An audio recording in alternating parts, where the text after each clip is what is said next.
What's going on, everybody? Happy Saturday to you all. Hope you're all doing well. Who we got in here? Good morning, Phantom Dragon, Shinies, Mighty Munchkin, Ranji, the OG, Gaming, Trico, Big Cheese Thrifts, and Muck Bro. What's going on? Hope everyone's doing well. What was that song? That was a song about me hunting for a shiny cherubi. But hope you're all doing good on this day. We're going to go ahead and get started. I want to get this cherubi. I'm going to get the music turned on. We're going to start hunting. You guys are going to tell me how your week went. Let's get going. What's up, Phantom Dragon?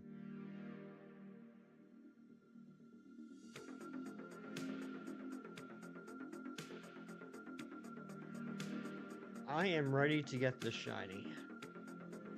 This hasn't been a very long hunt, but it feels like it's been a long hunt. We're currently sitting at about a 67% cherubi spawn rate on what we found or what we've checked. So it's also sandstorming today, so we're gonna have to keep that in mind if the shiny shows up. Vacation lag hitting this morning. Ah, dang cheese. I hope you had a great time though. Stupid squirrel.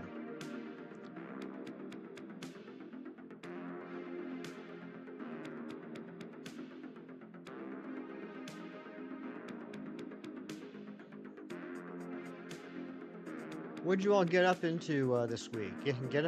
What all did you get up into? Shinies, what did you get up into? Time was good. No, back to work and yuck. Yeah, whenever I go on vacation, I always build in like at least a day of just decompressing at home before I gotta get back to reality. Back to life, back to reality. Thursday got two shiny Pokemon with marks. Phantom, what did you get? And what marks did they have? Despite being big, Greedent is lighter than you think. Okay. Is it like mostly fur? Is that what the deal is there, James?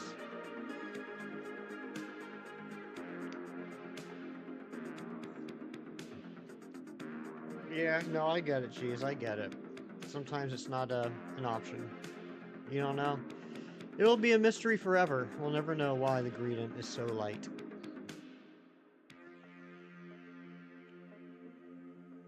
And really, that's all we need. That's all we need to know. Why do we have to get all up in Greedent's business? Why can't we just say, oh, okay, that's a light Pokemon, and then, like, not invade its privacy and try and figure out why? Why are we focusing so much on how much a Pokemon weighs anyway? This is 2024.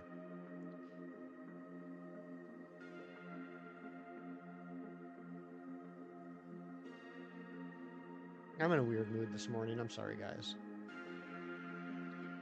Sitting outside the border waiting for them to open at 8 a.m. Oof. Gyarados and Finizen, Sleepy and Kindly Mark. Nice. I was thinking about going for either the Finizen. Actually, I'd be fine with any of them. The Finizen, the Horsey, or the Lotad with the Kindly Mark. I don't think I have a Kindly Mark yet, and I like all three of those Pokemon a lot. I might even try and get two Lotads so I can have a Lotad with the Kindly Mark, and how awesome would it be to have that amazing Pokemon, Ludicolo, with a Kindly Mark? He looks like he'd be a kindly Pokemon.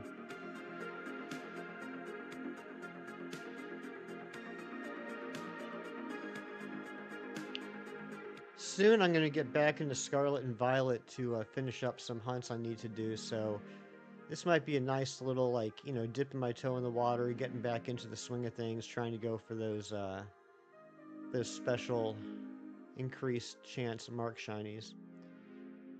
Lotad with a cloudy mark, I think that's a good mark for Lotad.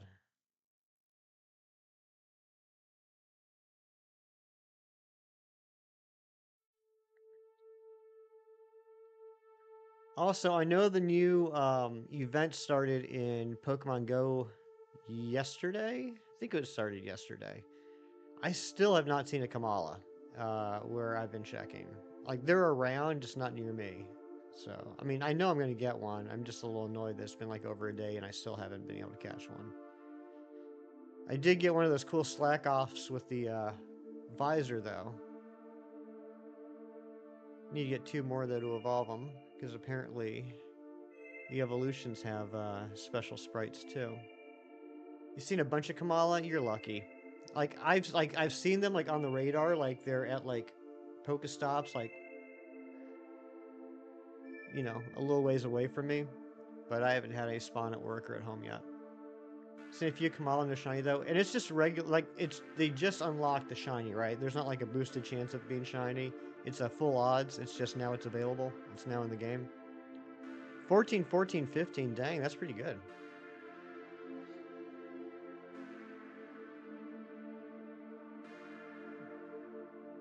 I don't know why. I got a feeling this morning, probably about 10 minutes before stream, that today might be the day that we get the Cherubi.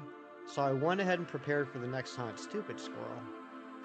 Oh my gosh, a double squirrel. What's up with that? I went ahead and prepared for the next hunt. I right before stream went into home and grabbed a couple of damp Pokemon and put them on the games because I think the next hunt, if it's not going to be the Aerodactyl Swoobat head to head, I think the next hunt's going to be Solrock Lunatone. So I definitely need to get a couple of damp Pokemon for that. So I got myself a Swampert on one Switch and a Quagsire on the other. That's a 98% one. That's pretty awesome. You know, after all this time playing Pokemon Go, I only have, I think, 4 Hundos and not a single Shundo. But one of my Hundos is a Rayquaza, so I figure that's pretty cool.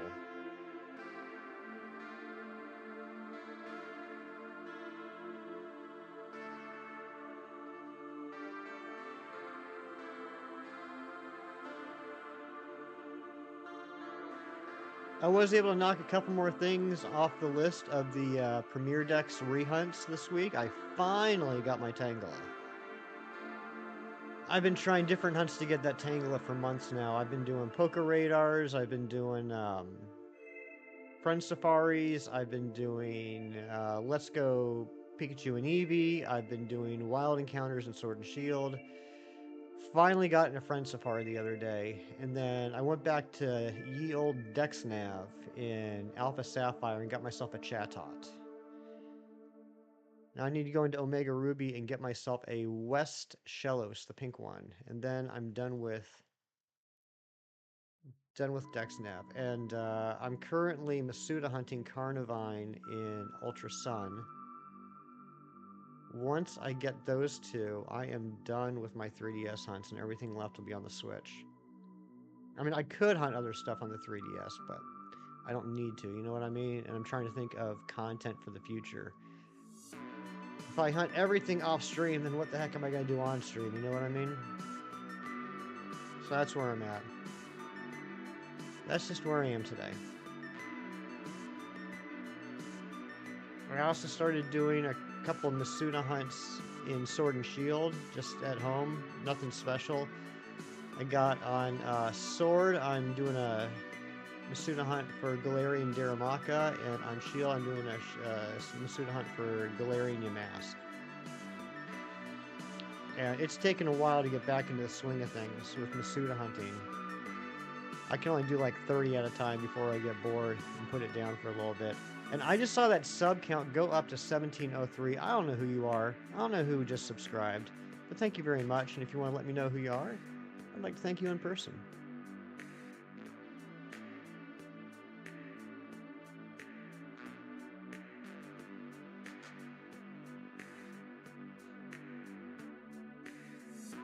Sahan, what's going on, buddy? Good to see you.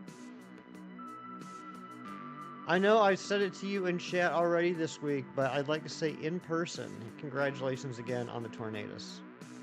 Started playing Poke Rogue yesterday. What do you think? I haven't really played it in the last couple weeks. I got to the final level of Classic Mode, and I just could not beat it. I spent hours trying to beat that last level, and I just couldn't do it. And I got a little disheartened, and I haven't really gotten back into it since. It's definitely addicting, it sure is. Thank you, Ron. Ron, what are you Masuda hunting lately? I know you've had a busy few weeks. I don't know how much Masuda hunting you've been doing, but what's next in the queue for you?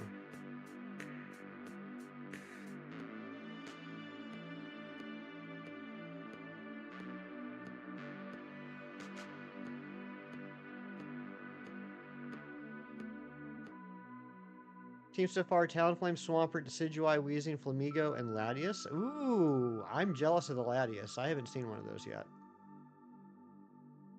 That's a pretty good team. Ron Geasley. That's a good one, Lou. I like that. Good to see you, Lou. Hope you're having a great day.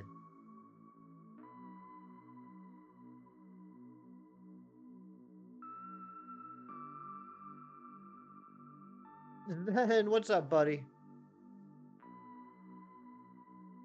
You still working on Legion Quest, or did you get to Age of Apocalypse yet? You're still pretty shocked when you saw it as a boss, even more shocked when you were able to catch it, right? I've got a handful of legendaries so far. I've got... God, I can't even remember. I know I got Yuxi. You've been calling Ron that for ages? I just haven't seen it. I love it, though. You hatched the 3rd and 4th Oshawott working on the last Cyndaquil.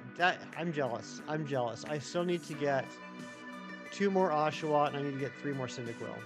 Legion Quest right now? Nice.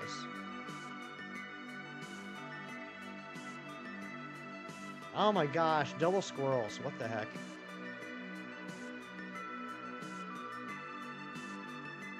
Lugia. Oh, you guys have the best nicknames for each other. You did catch a Wo-Chien, but you didn't want to add it to your team because you got emotionally attached. Ah, gotcha. Let me check. Now you got me curious. I don't even know what legendaries I have other than Yuxi.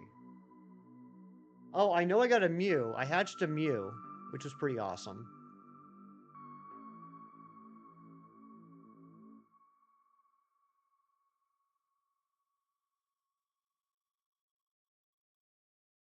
Hopefully the music will pop up. Let's see here. All right, I got Mew, Entei, Giratina, Cresselia, Fiona, Yuxi, Meltan, if you want to count that.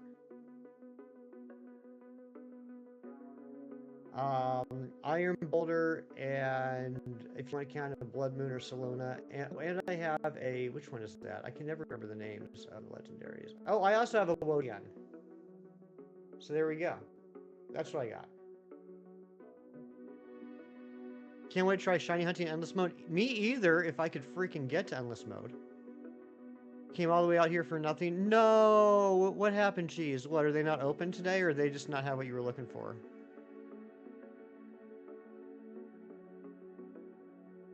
Nick Follett, good morning to you. Hope you're doing well. Nice to see you.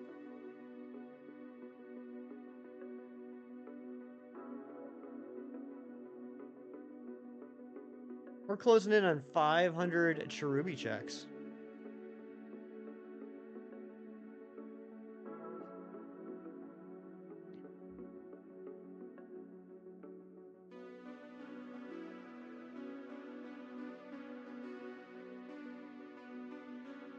So last weekend, Kisara does art. Amazing friend, amazing artist. Does a lot of artwork for a lot of incredible content creators. Popped into the chat. Haven't talked to her in probably a couple months. She just, actually, before she even popped into the chat, she just DM'd me, like, out of the blue, and she's like, here. And she made this awesome Polyworld subcount box right here. And for some reason, when I put it up last week, the aspect ratio was off. It was a little stretched. I think I fixed it this morning. It looks better to me, at least. Down goes Nihilego for the 110th time. Dang. Odds for Scarlet and Violet Masuda with Shiny Charm? Yeah, 1 in 512. The border, I hope they... Oh, the border. For some reason, I was thinking borders. I don't know why I was thinking borders. They do their bath and nails day of. You thought they did the day before. Groomer not there till 11. Oh my gosh. So you show up at 8 o'clock to pick up the dogs, and the groomer doesn't even get there till 11 o'clock. Oh, dang, Hassan.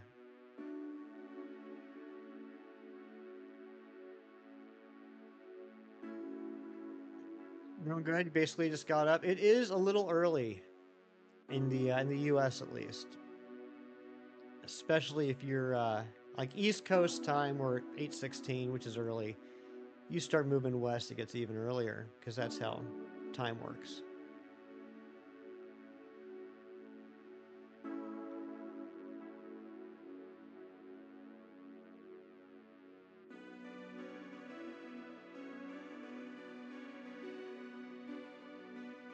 Catwalk ready. More like dog. Never mind. I'm done. Rianne, good morning, Rianne, or I should say good afternoon. How are you doing? Did you have tons of fun last night? 57 eggs in. You got this, Lou. What are you going for? I did. I tried, Kieran. I tried my best. I realized I was going to fail, so I quit. Which is what everyone should do. If you're trying something and you realize it's not going to go well, just stop trying. That's good advice, right? Isuian Zarua. Ooh, I need to do that too. Oh my gosh, we hit the like goal already. Thank you, Phantom Dragon. I don't like the squirrels, Dragon. I don't like the squirrels, but we'll pin it anyway. I'm doing well, Ryan. Rocky wouldn't say that. Well, you know what? Believe it or not, I ain't Rocky. McTelligence, good morning.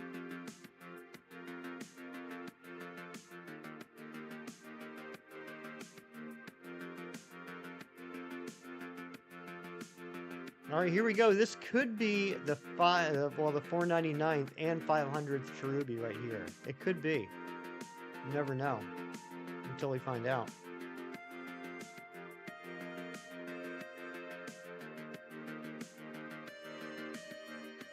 Evelyn, good morning.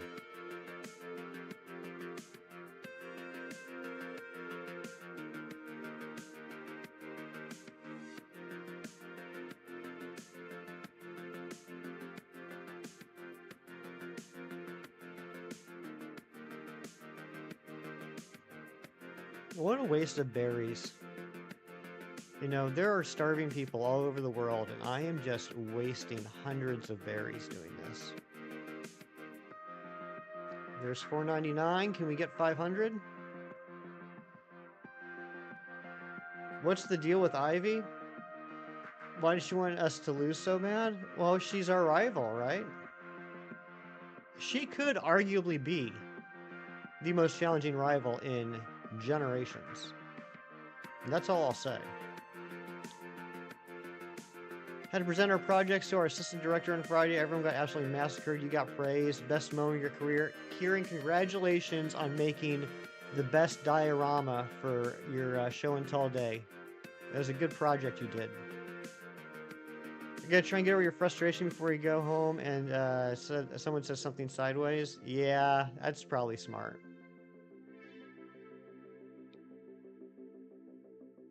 Kept rotating her Pokemon out and you actually have strategies for... Oh yeah, that's happened to me several times. That's happened to me several times. She'll always alternate between two Pokemon. You know, like she'll put something out and I'm like, okay, I'm going to use this because her Pokemon's weak to me. And then as soon as I put it out, she switches over to something that's like, you know, immune against my Pokemon. And then it's just back and forth switching. She's got some skills. No, seriously though, Kieran, congratulations. That's an awesome feeling. It's always nice when, not only when you get a nice attaboy at work, but when you're the only one that gets compliments. That's even better. I just hope that all your coworkers don't hate you now. Yeah, Hassan, absolutely. I've seen some bigger streamers, like some really big streamers, try and do some themed Pokerogue runs with mixed success. But I've seen like Patters and I've seen like Reversal do runs where they only use like Gen 5 Pokemon or they only use like certain colored Pokemon. It can be difficult. Clocky, good morning. Stupid squirrel. You're called the teacher's pet on Teams chat, nearly lost your train of thought but pulled through. Good job, Kieran. I'm proud of you. And you guessed with us on our vacation this year, and they have a little boy who's very big into Pokemon, especially the cards. So as an end of vacation gift, you got him 2 packs of the new set. Jeez, that's adorable. And you got the full art Eevee. You know what? At that age, that's one of those memories that is going to stick with him for the rest of his life. That's awesome. That's true, Clocky. That's true. The trick is just getting there. I've been the last few attempts. I said I got to the final level of classic and tried for a couple hours and just could not beat it, so I had to start over, and that kind of made me lose some motivation. I That is true, but I have done a couple of runs, and I've started out with Tinkatink, along with a couple of shiny Pokemon to increase my luck, and I have not been able to get very far yet. I gotta grind. I gotta put some effort into it because I know that Tinkatink is gonna save my life at the end. But the few runs I've done with Tinkatink, like I can't get past like level 30. I gotta do some work. I think a lot of it's going to be maybe this is a little bit of a cheese strat. I don't know. I think a lot of it's going to be being lucky enough to have a day where I have a good Pokemon that I can put on my team that has Pokerus. I think that's going to be the real key. Flamigo as a starter is super helpful, especially if you're late game. Oh yeah, yeah. I mean, fighting is fantastic early game because there are so many normal and dark Pokemon in early game. They were nice people and their kids were so well behaved. It's such a joy. You got to hold a 2-month-old baby and soothe her to sleep. That is the cutest thing ever. Good morning, Keith Stroganoff. How are you? I'm sorry I had to dip out last night, but I was tired. Did you end up getting the Regice? I'm sure I would have heard about it if you did. Wait till I see pictures. I can't wait. And Lou, thank you for the Kirklurks.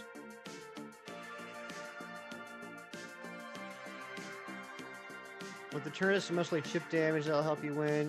Fire Spin Charizard. That's not a bad idea, actually. Appreciate you hanging out. I appreciate you streaming, so I had a place to hang out. I always love hanging out in a Keith Stroganoff stream. I just don't get many opportunities because of my schedule versus Keith's schedule, but it's always a good time.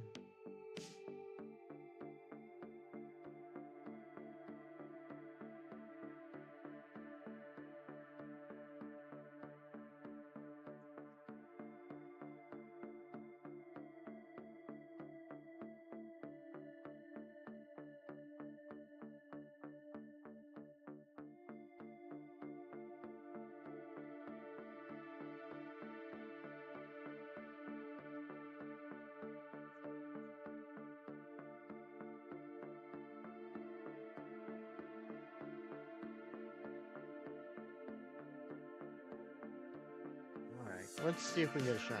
I'm feeling a shiny today. Like I said, I had this feeling about an hour ago that we might get the Cherubi today. So right before stream, I got set up. In case we get this, we can jump into a Solrock Lunatone hunt. So right before... Double Squirrel, that's just garbage. It might have been Gas Cheese. That's the jury's still out on that one.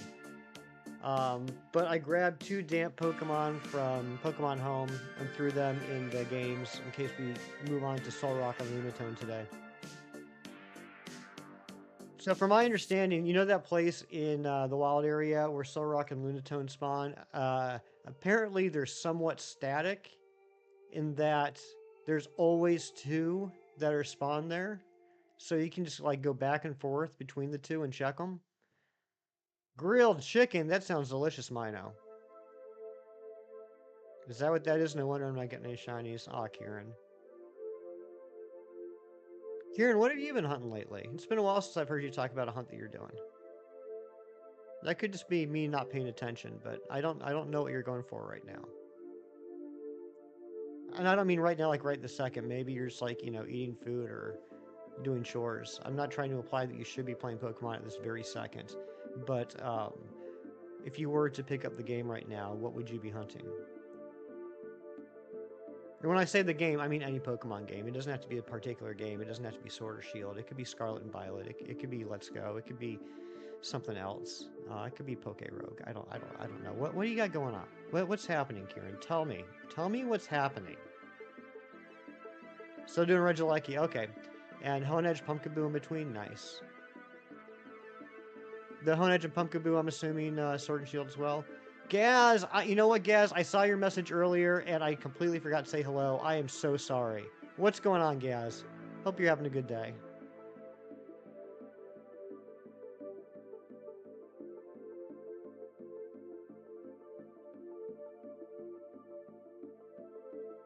When I stream, I have like a 2-second recall rate. My short-term memory does not exist, so I apologize. Both spawn on June 1st. You're checking both? Nice.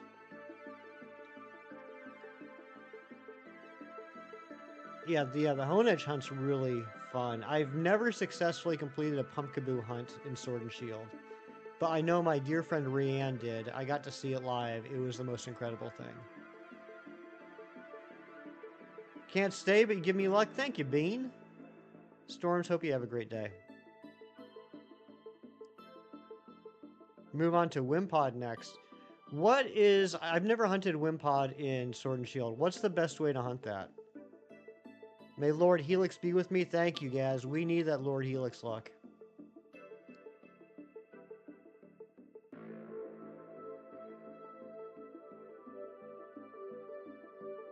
I wish Reeves was here. I was looking at the data again, and I'm starting to think it's not a 75% spawn rate. I'm starting to think it's a 66% spawn rate for Cherubi if you have Harvest active. Just gonna chase him like a madman in the tunnel. In the would that be Galar Mine 2?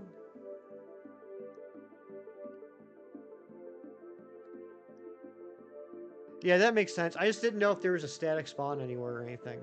Like a guaranteed spawn. Kind of like even within Galar Mine 2, you have all those static Stunfisk encounters.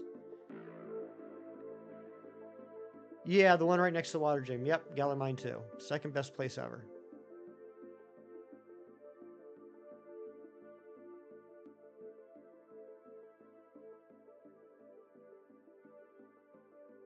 There was one time I was hunting for Galarian Stunfisk in that mine. I was just running back and forth, checking all the spawns, leaving the tunnel, going back in. Hey, Razzie! How about that? I talk about Galar Mine 2 and Razzie shows up. Checking spawns, going back in and everything, and so I'm running from one Stunfisk that I just checked to another, and I accidentally run into a Binacle, and it's shiny. And I was like, well, I need that anyway. That's pretty awesome. Never ended up getting Galarian Stunfisk in that mine, though. Ended up Masuda hunting it. See you, Razzie. Thanks for popping in.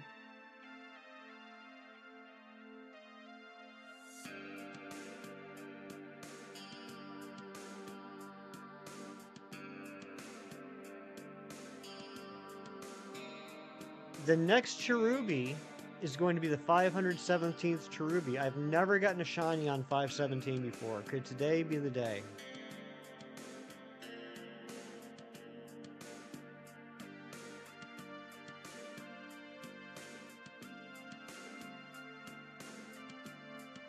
Also, Razzie, I forgot to DM you. I don't have the 3DS here right now. I left it at the office, so it might not be this weekend, but I went ahead and I got you a Burmy and a luxury ball.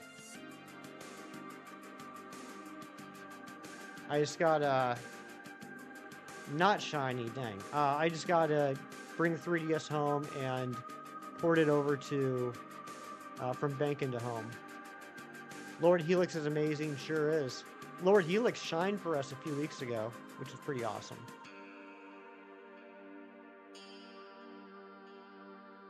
Whoever gifted you the membership, thanks a lot. Yeah, that would have been last weekend. I don't even know who that would have been at this point. Probably someone awesome, though. No worries, no rush. I figured. I just wanted to let you know I didn't forget about it.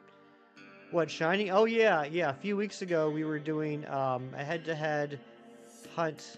See who would shine first, Lord Helix or Kabutops. And the Omanite, or the Omastar ended up shining first. It's pretty awesome. Mystic Emerald, what's going on?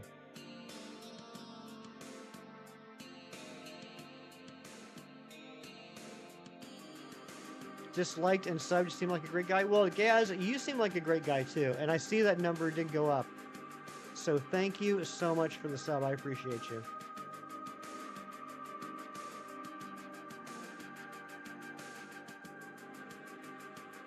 How was Brantford, Evelyn? You have a nice time?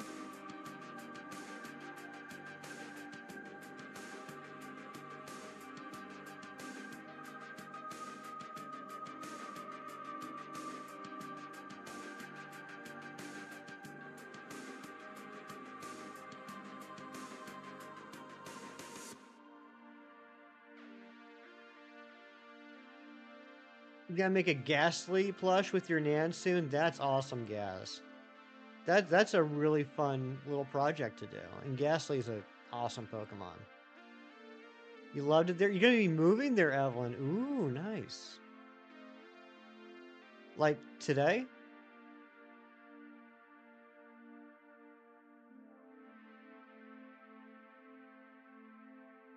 Or just sometime in the future?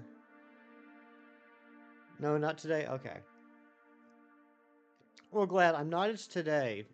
I'm glad it's not it's today. Did I just say I'm glad it's not it's today?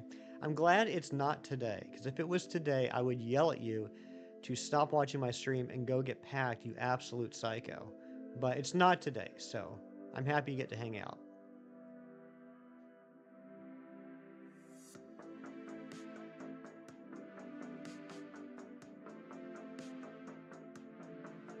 I know, Kieran. Like my mouth is doing what Carly's fingers do. Just no sense whatsoever.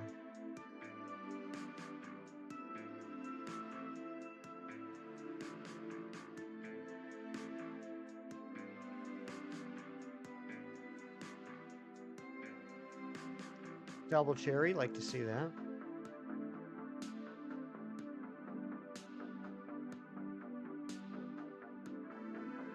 Can't get rid of you that fast. I'm glad, Evelyn. I don't ever want to get rid of you.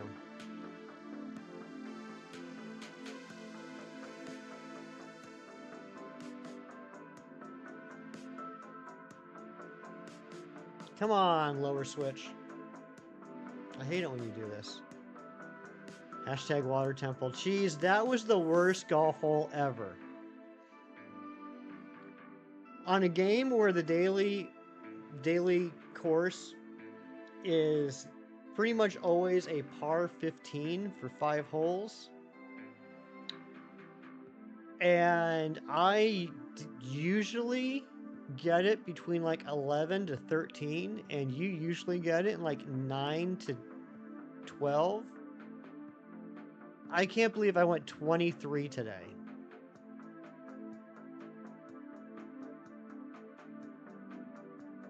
You let me know? Nice. Yeah, let me know. Let me know when you move. So I know when to yell at you and say, hey, go pack. You like the Poliwhirl and the subcount? I do too, Gaz. A good friend of mine, Kisara Does Art, actually just made that for the channel last weekend. I used to just have a regular old subcount rectangle like a goon. And then Kisara just showed up out of the blue yesterday and said, here, use this, it's better. And it is. You're going camping today? Nice. I haven't been camping in forever. I like camping.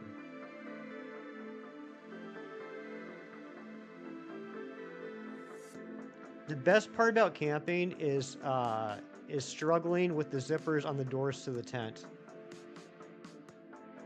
That's always fun. Knowing 16 was 25 top 25%. Okay, I don't feel so bad at 23 then.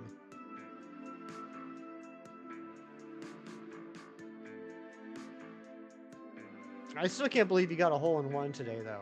I don't know how you managed that. Setting up the tents. Setting up the tents is always an ordeal. It's only for one night. Hey, I think that's perfect actually. I think once you get into like multiple nights, then it's like an ordeal, you know? Camping for one night, I think, is just like a little mini vacation. Like more than that, it's like a whole thing. You gotta like pack stuff up, you gotta schedule things, you gotta, I don't know. And you're like, I miss electricity.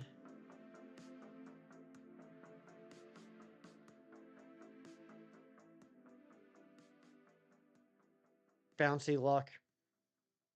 I have not watched it yet, Clocky. I was thinking about watching it this morning, but I didn't have enough time because I knew as soon as I watched the first episode, I want to move right on to the second episode. So instead of trying to like either cram it in this morning and possibly starting the stream late, or only watching one episode and sitting here thinking about it while I'm pretending to pay attention to you guys, I figured I would just hold off and I'll watch it this afternoon.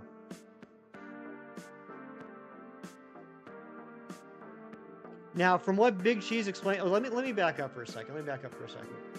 I am a Star Wars fan. I've enjoyed the movies.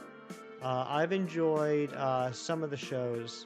I'm not like a hardcore fan though. Like I don't know all like the non-movie lore. There's a whole universe out there. One might say that universe has expanded over time. And most of my knowledge comes just basically from the movies or some anecdotal things that people have told me. So that said, my good friend Big Cheese is a big Star Wars fan, and he's explained a lot of stuff to me in the past that I wasn't able to like piece things together, or find out what it related to. And I believe Big Cheese, correct me if I'm wrong, I believe you told me that this show takes place in the far distant past, so there's not like any prerequisite watching. I don't need to know about anything else. I can go in kind of, I don't want to say blind, but like it's not going to be referencing stuff that I haven't seen. So much to watch lately. Sweet Tooth season 3 just came out. Oh gosh, I gotta catch up. I'm not even sure if I finished the first season. I've read all the comics. I love the Sweet Tooth comic. I'm so far behind on the show.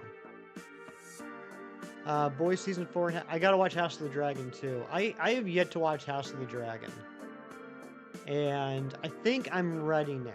I felt so betrayed and burned by Game of Thrones that scar just recently healed over, and I think I'm ready to start House of the Dragon. Anne Marie, good morning.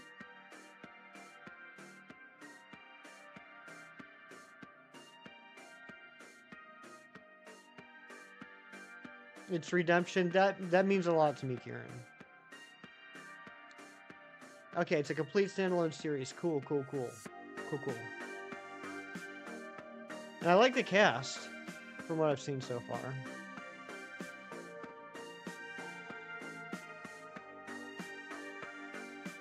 You pulled an all-nighter because of a shiny shield hunt stream? Ooh. Oh, shiny shelter hunt stream. Were you streaming that, Gaz, or were you watching somebody streaming that? You refused to watch Game of Thrones? I really like the series, and I've recently rewatched it a couple times via reaction channels that I like, and I've learned that the issues I had with Game of Thrones really are solely based off of the last handful of episodes. It's still pretty dang awesome up to that point. Not your thing? That's completely understandable. I totally get that. Takes place at the height of the Jedi power where the Sith are just starting to emerge. Okay. You're watching someone who was going for shelter. I'm a little lax here on this channel when it comes to talking about other streamers. As long as it's not like, hey, so-and-so streaming right now, everyone in chat should leave Hefty and go check them out. That's a little, that makes me, with the sad tears. But like just talking about other channels, I'm totally fine with. I mean, I'm a YouTube Pokemon streamer fan myself, so I'm always looking for new people to watch. Who was hunting shelter?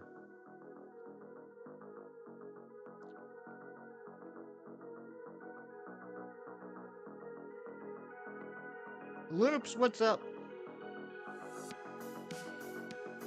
Stupid squirrel. Kieran, I have a theory about that, and I don't want to get too deep into the weeds on this. One, because people might have not seen it yet, even though it's been out for years, and I'm just very weird about spoilers. And second off, the content's not really that appropriate for a Saturday morning family-friendly Pokemon stream. But what I will say, Kieran, is I feel that when they got to the point where they were doing episodes past where the books had gone, they'd sat down with Martin, and Martin gave them like the beats, right? Like the plot beats, the story beats. Like the big events. And I think those big events are accurate. And I don't necessarily think those big events are the issue. I think the issue is they didn't know how to, in the showrunners didn't know how to build to those beats. So they felt kind of slapped in there. I think a lot of the issues people had with the last couple seasons of Game of Thrones wasn't necessarily what happened, but that it seemed to come out of nowhere. There seemed to be no build up. And that's the issue. So I wouldn't be surprised if Martin survives long enough to do these last 2 books. The overall plot will remain the same, but it might make a little more sense. It might have a little bit more context. You know what I'm saying? Cito, good morning. Okay, Biluxy. I'm not familiar with Biluxy. I'm gonna have to check them out.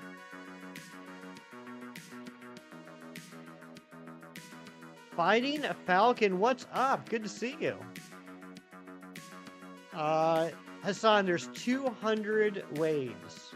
So 200 levels, 200 battles, however you want to look at it. You feeling like drawing something, so what should you draw? How about you draw a Poliwhirl? That's very self-centered to me. Very selfish, but you know what? My channel. My suggestion is Poliwhirl. Or you could draw an SU-27 flanker. That's another option. You're halfway done. Nice. Let me know when you get to level 145.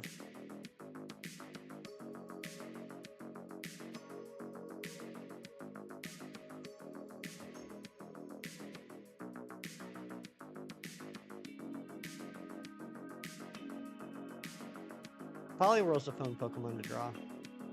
Draw a Poliwhirl in a fighter jet.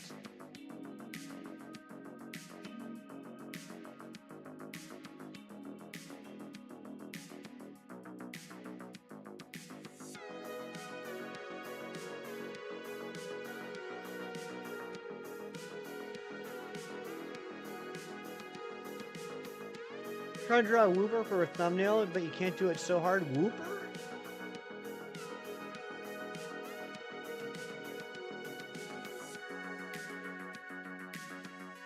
What part of Wooper is giving you trouble? GOT is all the emotions in one. Love, hate, disgust, awe, and sadness. That's very true. Both for the characters and the show itself.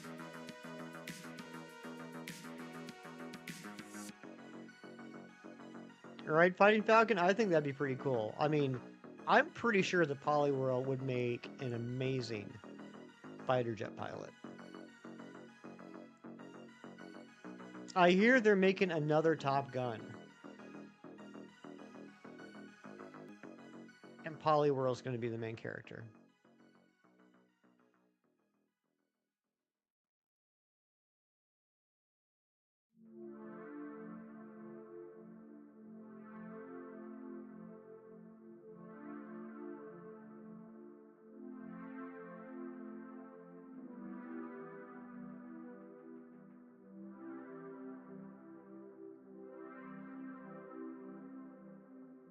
Why not, Nightbot? Why not? Oh, come on, squirrel. Get out of here.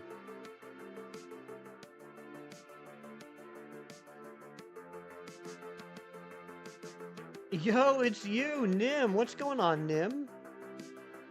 It'll be off stream while you draw Poliwhirl. You'll be back when you're drawing. Sounds good. Have fun drawing.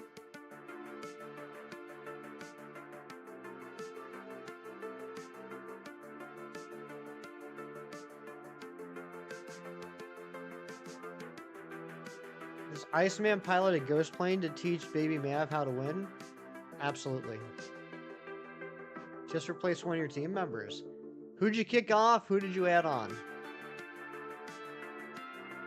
Also, Hassan, I'm sure you realize this by now, but, you know, I'm going to say it anyway because I need to find things to say while I'm streaming, and also maybe there's someone out there that doesn't know this. When you catch Pokemon, and you see, like, the IVs stack, I guess is the right way to put it. So, like, if you catch one let's say, Squovit, that has an HP IV of 31, and an attack IV of 3, and you catch another Squovit, and that one has an attack IV of 31 and an HP of like 6. The next time you play the game, when you're picking your starters, you can when you choose Squovit, it will have both an HP and attack IV of 31. You knew that. I just, look for things to talk about. Might try to use your knife to whittle something. I haven't whittled in a while. I can't remember the last time I had a good whittle session. Soul fact for the day, if anyone's interested, the XB-70 Valkyrie was an American bomber from the late 60s, being capable of flying at Mach 3, almost as fast as the SR-71, with 6 engines. Sadly, it was retired. When was it retired?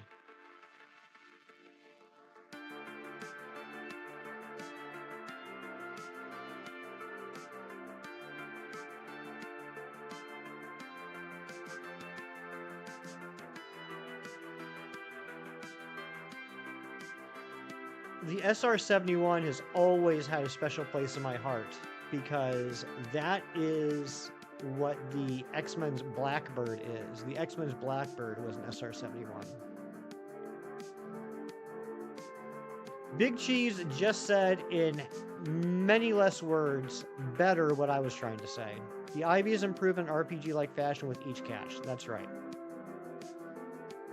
So, like, I have probably 5 or 6 Pokemon now that are like 1 IV away in 1 stat from being perfect 31s all around.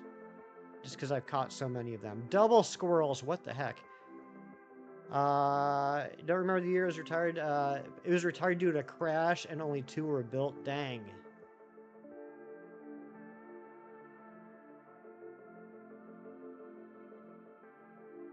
I wonder what happened to the second one. I wonder if it's in a museum somewhere or something. That'd be pretty cool.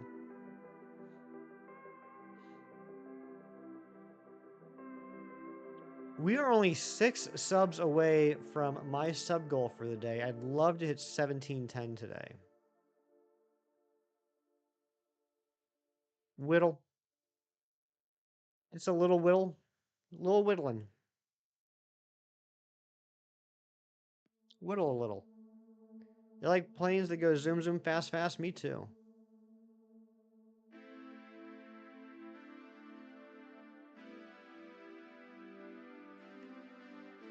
I also am not doing a very good job keeping an eye on how many berries we're collecting. This has absolutely nothing to do with the hunt. It's just got me curious. Our good friend Nabil was in here last weekend, and he showed me a screen grab from when he was shaking some trees back in the day, where he collected 18 berries. And I want to see if we could possibly beat that on one of these resets.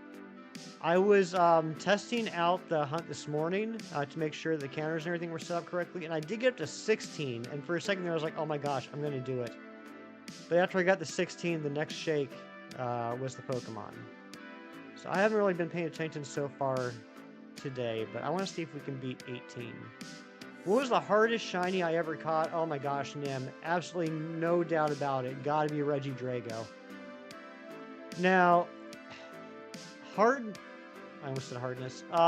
Difficulty of catching a shiny, like actually catching a shiny, doesn't really vary too much. You know, if you're prepared, you know, if you need to do like, you know, skill swap Lepaberry, you know, tricks, or, you know, have damp Pokemon or ghost Pokemon or things like that, as long as you're like prepared for the battle, like, you know, that's something you can get ready to go right away. But then to find the shiny, absolutely Regidrago. 1 in 4096 odds hunt in Sword and Shield.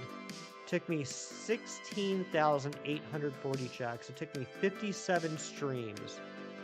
It took me 11 total months. Now, that wasn't a straight 11 months in a row, but I got the shiny Regidrago 11 months after I had started the hunt. I had a full head of hair when I started the Drago hunt. That's right, Kieran. That's right. We don't talk about Drago. No, no. No, no.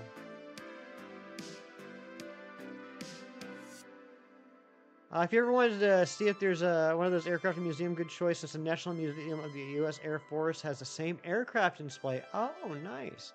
McTelligence just summed up my entire life that year. With 2 emotes, that was my late 2022 to late 2023.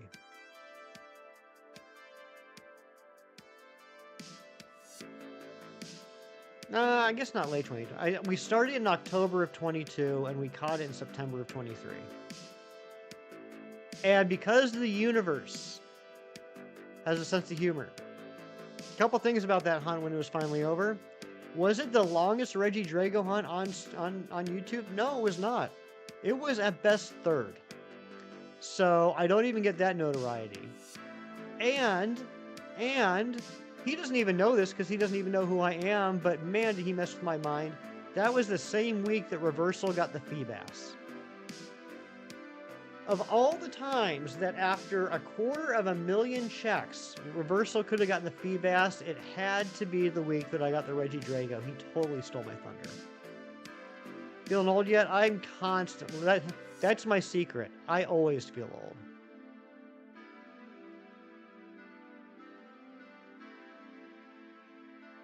Heard it, Cheese. To the best of my researching, there's at least 2 hunts that went longer than 16,840 on Reggie Drago. One was, I think, in the 16,900s, and there was one that was a few hundred over 17,000. Can't believe it was that long ago. You know what? Actually, it didn't really hit me till I just said that. In 3 months, it will have been a year.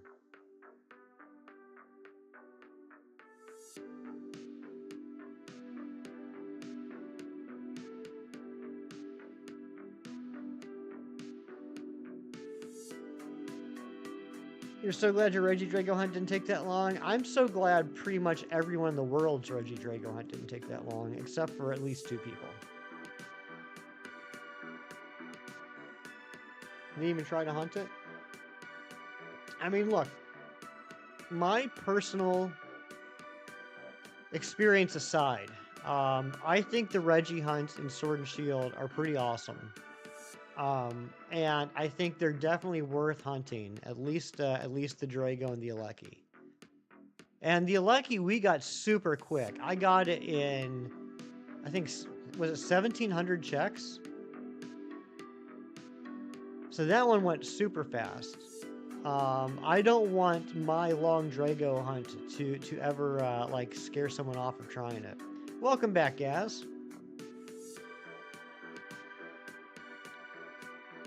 All right, we've done 800 trees so far. No shinies yet. So based off our current numbers, we're at about a 2/3 chance of a Cherubi encounter. So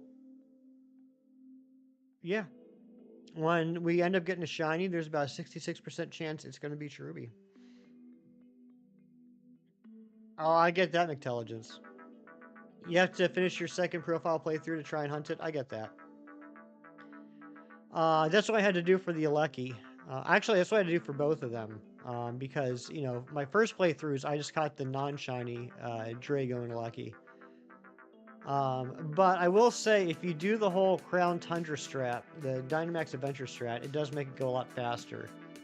I mean, you do still have to beat the game in order to be able to catch the Reggies. Some people don't realize that. They think everything in the Crown Tundra is catchable because everything in Dynamax Adventures is catchable. But the rest of Crown Tundra still has that feature where you need to have beaten a certain number of gyms and have a certain number of badges in order to be able to catch high-level Pokemon. But you know, even with that, once you get a full team of Crown Tundra Pokemon, I was able to breeze through the main storyline and beat the game in probably about somewhere between 8 and 10 hours. You got to the DA and stopped? I gotcha. Yeah, Hassan, the Reggies have been very nice to you.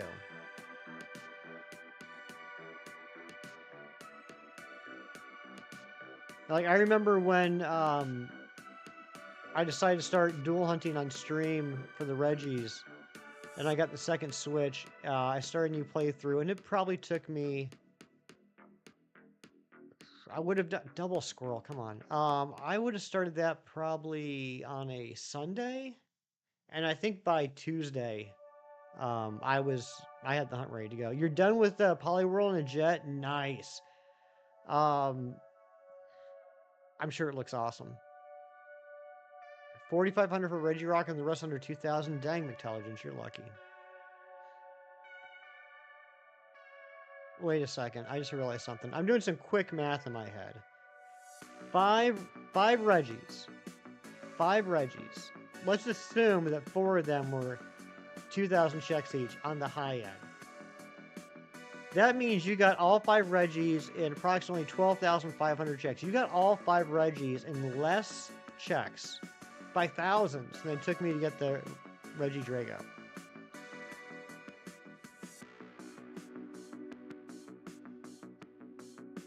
You're fighting Gym Leader Ramos. Nice. I always like fighting gym leaders for the first time in Poke Rogue because I get them awesome egg vouchers. I get sad when it's a gym leader battle and it's one I've already seen because then I just get 1 egg.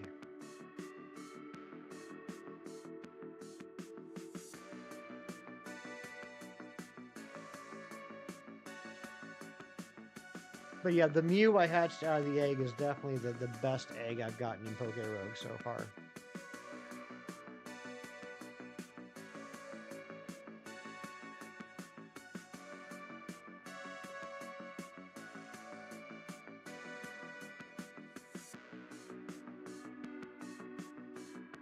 So I recently started watching a show I'm starting it on Netflix. I remember this show from several years ago. I watched the first season and then the show just kind of disappeared. I didn't know what happened to it. And apparently, I don't know if it went to like Paramount Plus or something as an exclusive, but it's a show called Evil. It's made by the creators of The Good Wife, which was a show I really enjoyed on CBS. And the first season showed on CBS. And it's got like Michael Emerson in it, who played Ben in Lost, which is one of my favorite shows ever. So I rewatched the first season recently, and now I'm starting on the second season. I'm a couple episodes into it. Apparently seasons 3 and 4 are on, I think, either Paramount or Peacock. I'm not sure. So I've been enjoying watching that lately. I might be the only one here that's watched that show. I don't know if anybody else knows what I'm talking about, but I really like it. Good morning, Ariana. You just got a new phone last night and you forgot to put all your alarms on, meaning you missed your 7 a.m. alarm, but you woke up randomly at 6:56. It's like your own brain has an alarm.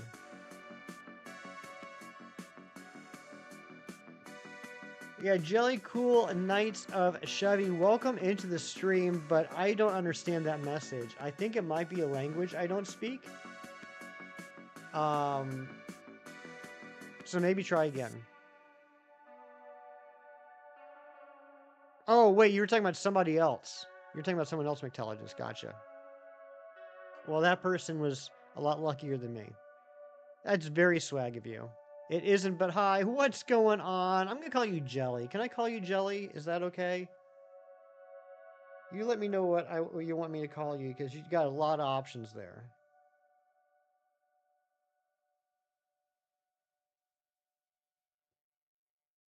Gaming Charsmander.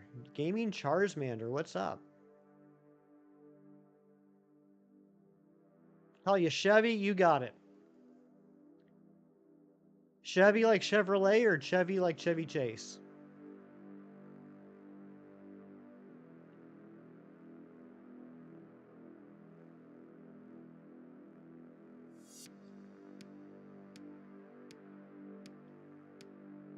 Chevrolet. All right, you got it, Chevy. Oh my gosh, that sub count just jumped up by 2. You guys are insane.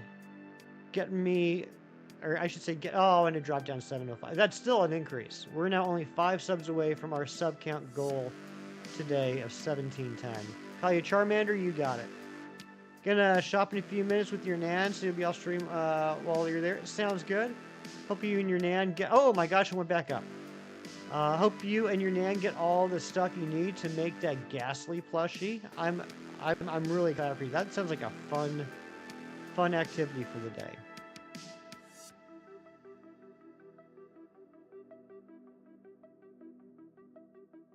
Ari, I am doing this hunt today because of you, by the way.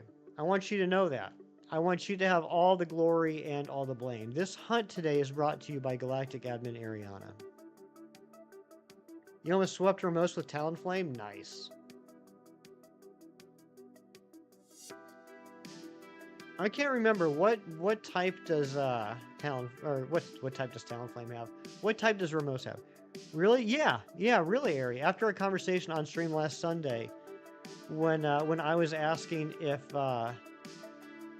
we should continue this hunt or if we should go to the Suabat Aerodactyl, you made some good points about why we should continue this hunt until we finish it. He's grass. Well, that makes sense.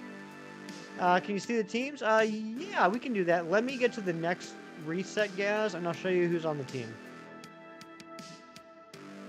Ah, stupid squirrel. All right, we got one cherry.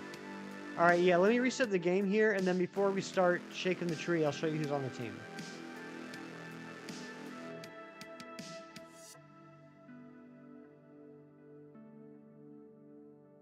So yeah, you get all the glory, but you get all the blame when the shiny squirrel ends up showing up and I rage and knock over tables.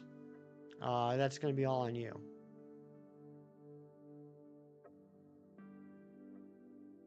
You used to have Pokemon Shield, but you lost it? Oh no. All right, let's look at our two teams here.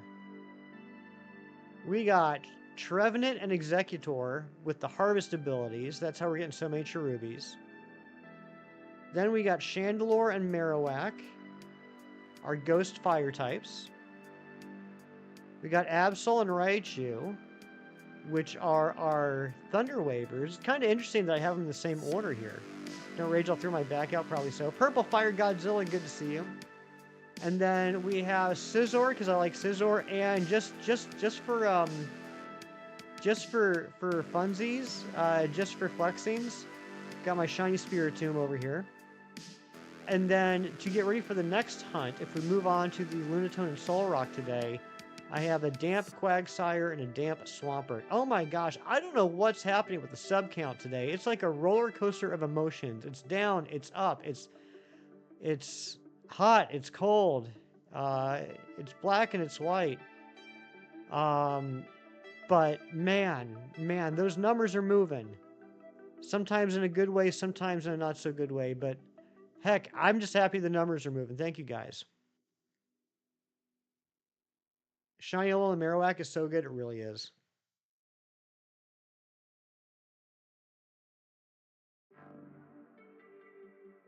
Two cherries, not shinies. They fight, they make up. It's true.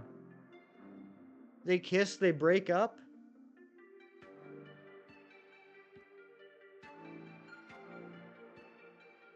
Guys, I appreciate that. That is a very nice thought, and it comes from a place that I like. However, I would highly recommend to anyone out there, don't create alt accounts just to sub. It's a really nice gesture, but YouTube will eventually see that those are just inactive alt accounts and will remove them from the sub count. And then I'll wake up one morning and the subs will go down by 50. And I don't want to start my day off crying. So, and I would just recommend that for anybody. It's a really, really nice thought and gesture, but it actually ends up hurting the channel.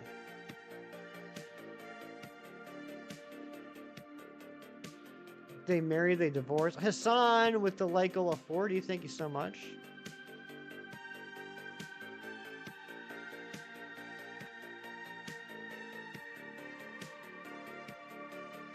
Now, if you actually have multiple accounts, like I know a friend of mine named Jerry Notso. He has a regular account and then he has a work account. And he's subbed on both. He also uses both very actively. That's a different story. Like, I know there are people out there that, for whatever reason, do have multiple YouTube accounts. that they actively use. That's a different story, but yeah, I would never recommend like creating alt accounts just to sub to people.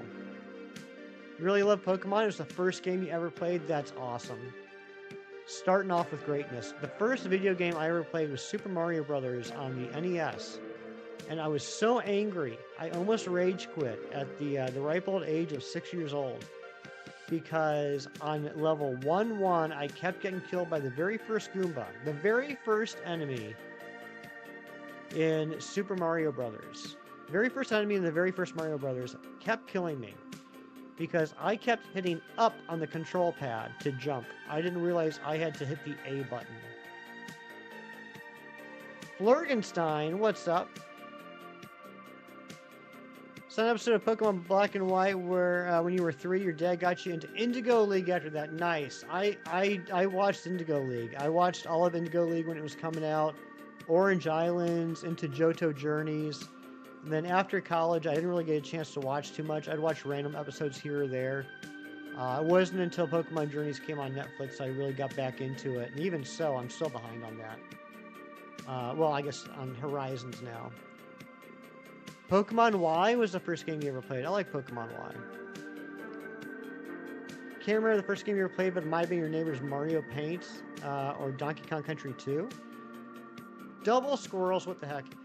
Sub count up to 1709. My goodness, there's definitely some action happening with the sub count today. You were 4 years old at the time. Little baby Airy, giggling like a loon. Yeah, Cheese, I gotta get back into it. I think I'm like 6 or 7 episodes into the first season. It just, I know everyone's saying it's incredible, and I'm not saying it's bad. I just haven't gotten that hook yet. I'm still waiting for the hook.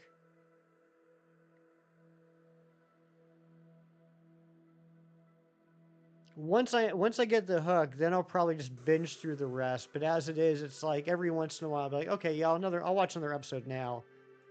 But then something else will jump up on the priority list.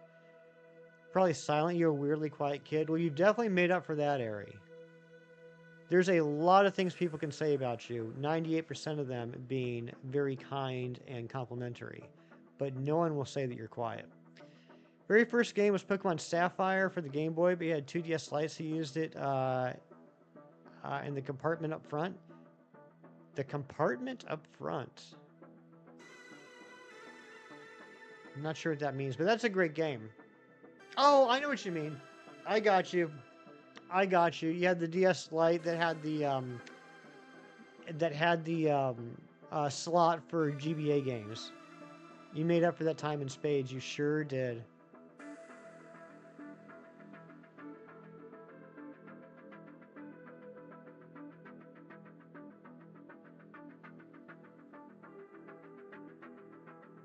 $15 things?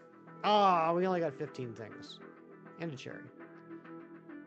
You don't know where American release is, but it took 15-ish to get rolling. They built so well, and the animations are top-notch. So I think the first batch of episodes they dropped on Netflix, Big Cheese, I think were 13.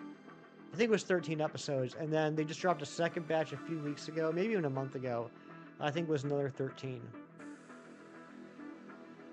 You love yapping. Reeves, good morning, Reeves. How are you? Reeves, I'm looking at the numbers here. I was analyzing the numbers before stream, and let me just do a quick analysis here.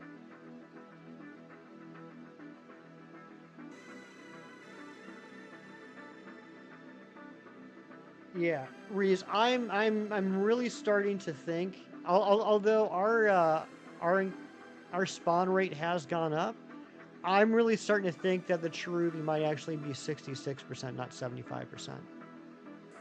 I did. Did you get my response, Ari?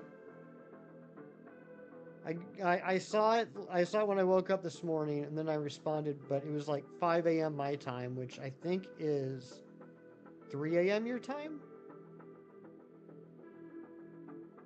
Yeah, I enjoyed that movie.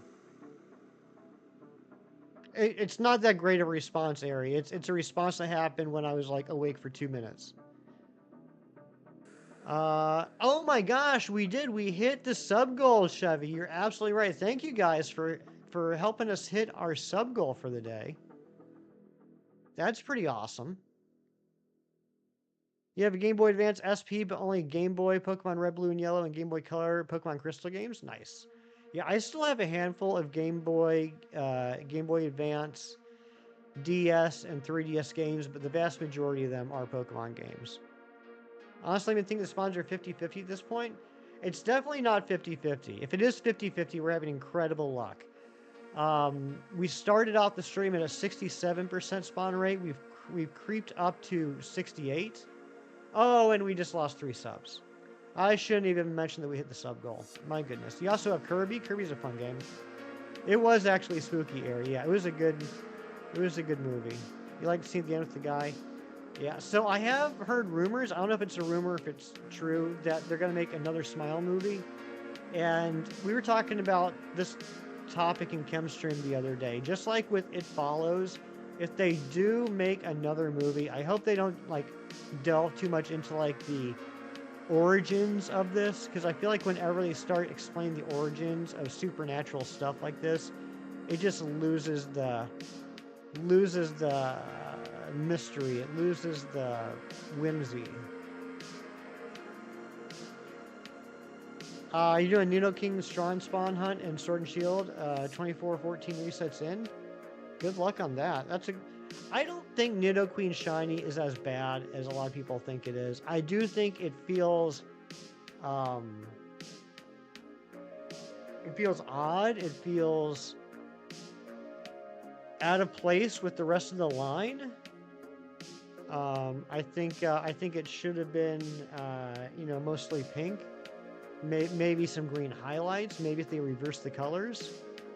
But I don't think it's a bad shiny. I just think it feels out of place with the rest of the line. Exactly, Airy. Exactly.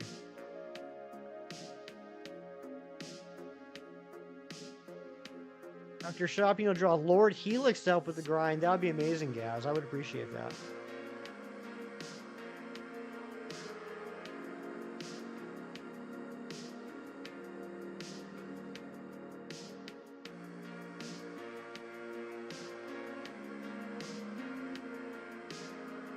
Brother gave you his shiny German Gigantamax Charizard. Dang. Yep. We did hit the sub goal again. I think I'm going to stop mentioning the subs because I think some people are just giggling themselves to death right now by subbing and unsubbing just to play games with my heart. And I just gotta ask you guys, quit. Please quit playing games with my heart. I just can't handle it. See, there we go. There's 3 of you. There are 3 of you little goon jokers in chat. And I know you're doing it to have some fun. I know you're going to end up leaving that sub on at the end of stream. But my heart, my poor little heart, just can't take it.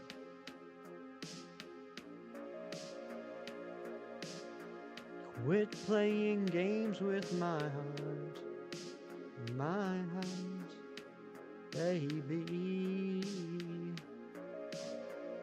I should have known from the start. I can't remember the rest of the song. Imagine if all the Cherubi subbed to me. That'd be pretty awesome.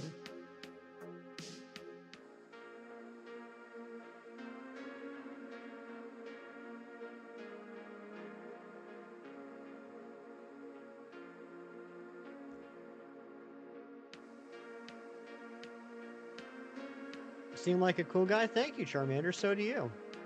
You're not even messing with sub count? Mighty Munchkin, I know you're not doing it.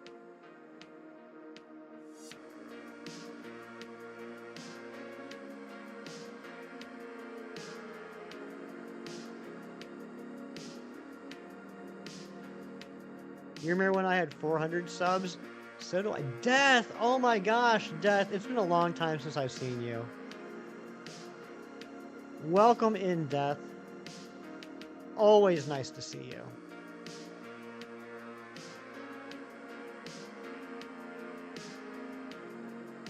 I'm assuming you're the same Death that used to come into the stream. If not, I'm not making fun of you. But we definitely had Death on the stream a lot back a while ago. So if it is you, welcome back. Good to see you. Too much work for your old fingers. That's right.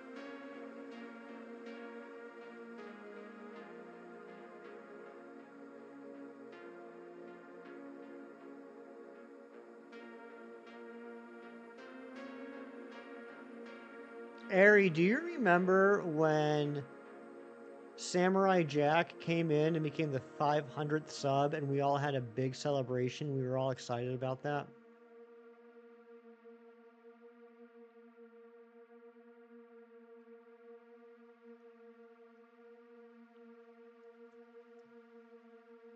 Well, Ari, does Death seem like the type of person that would leave records? You play Pokemon Sword? Nice. Me too, Death.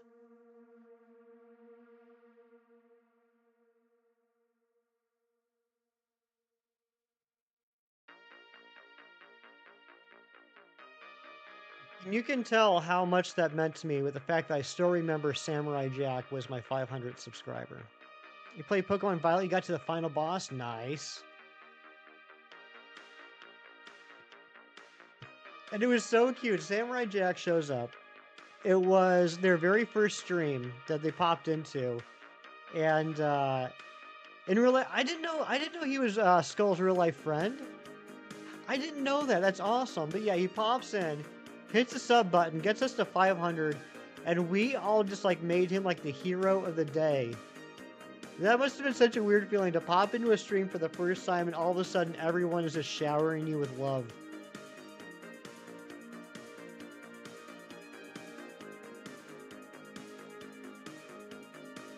It's like the absolute opposite of when Inky first popped into I Am Ancient stream and immediately got timed out on the Wheel of Doom.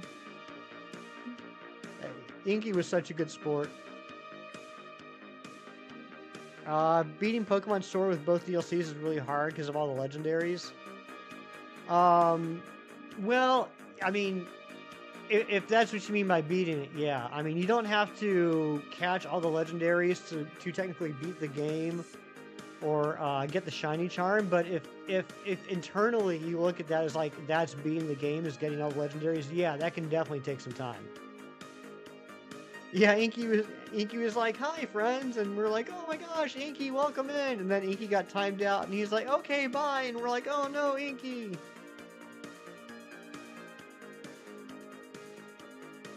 You got to replay through Shield to reset for a speed IV Glastrier. Why would you do that to yourself, Reeves? I mean, I guess that's not as bad as shiny hunting, right? What would be the odds? Okay, here's a question that I've never really gotten into. Because I don't usually typically care that much about IVs. Like, they're a nice bonus, like if I'm doing Masuda hunting. But I've never really hunted for IVs. Alright, so 1 out of 32 per IV, right. So if you're just looking for a perfect speed IV, then on average you'd have to do 32 checks to get a perfect speed IV. But so like if you wanted to get, I don't know if anyone's this crazy, if you wanted to get a perfect 6 IV Pokemon, you'd have to do 32 times 32 times, you'd have to do 32 to the power of 6. And it'd be 1 out of that. Oh, you want a 0? You want a 0 IV, Reeves? Is that what's best for Glastrier? You have a Snom on your team, Pokemon Violet, Everstone, and you also have a Sandy Shocks from training. Very cool, Gaz. You have streams, you have dreams where Ancient comes back, where you wake up and see a live notification from him. That would be amazing. Oh, a Trick Room. You know, I've often heard people talk about Trick Room setups. I've never messed around with it. Is it? And I don't mean to undermine it. I second guess my understanding of it. Is it as simple as if you get a 0 speed IV Pokemon and it uses Trick Room, then you're just guaranteed to go first every turn. Is it basically like by using Trick Room, you'll guarantee that you'll outspeed everything else?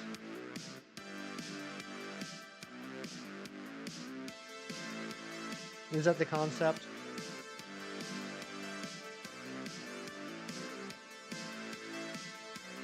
I guess maybe not guaranteed, but very, very likely.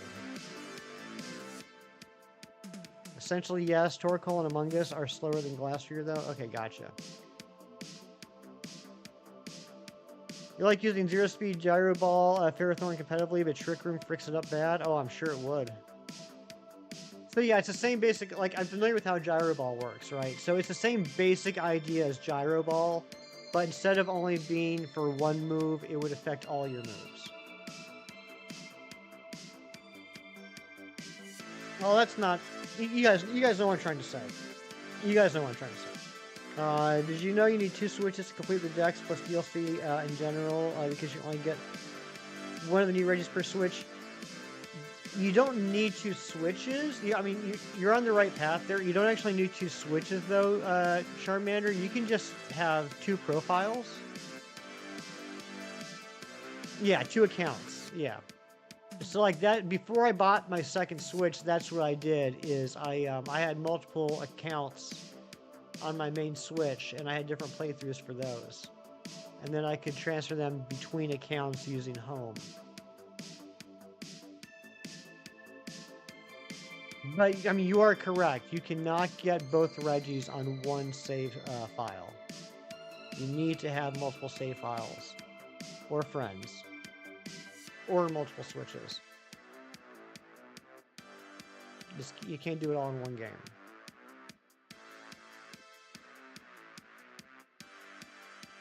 What's my favorite Gen 8 Pokemon? That's a good question.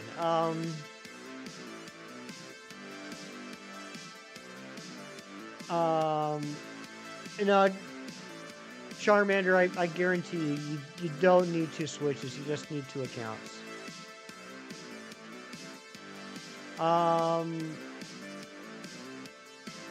Centiskorch is up there.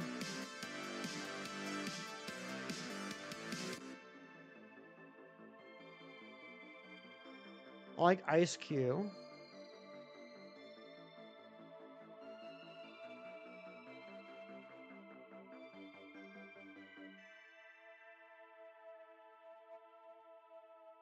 You know what? I actually like, I like Cinderace a lot.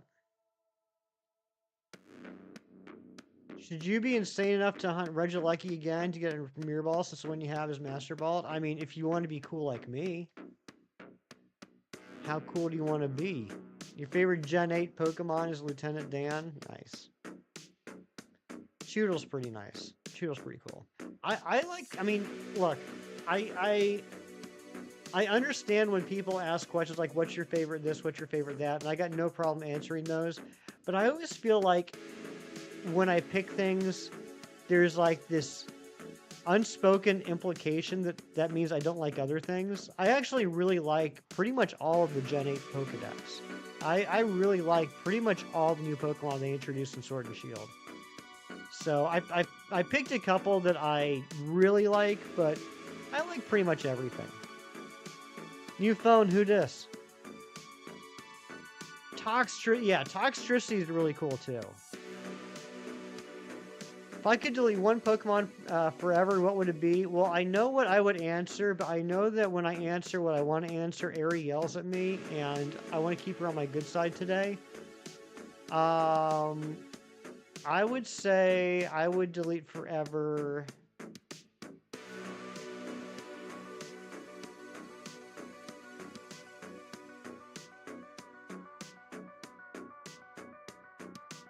I'm gonna go with Happiny. I don't see Happiny being worthwhile.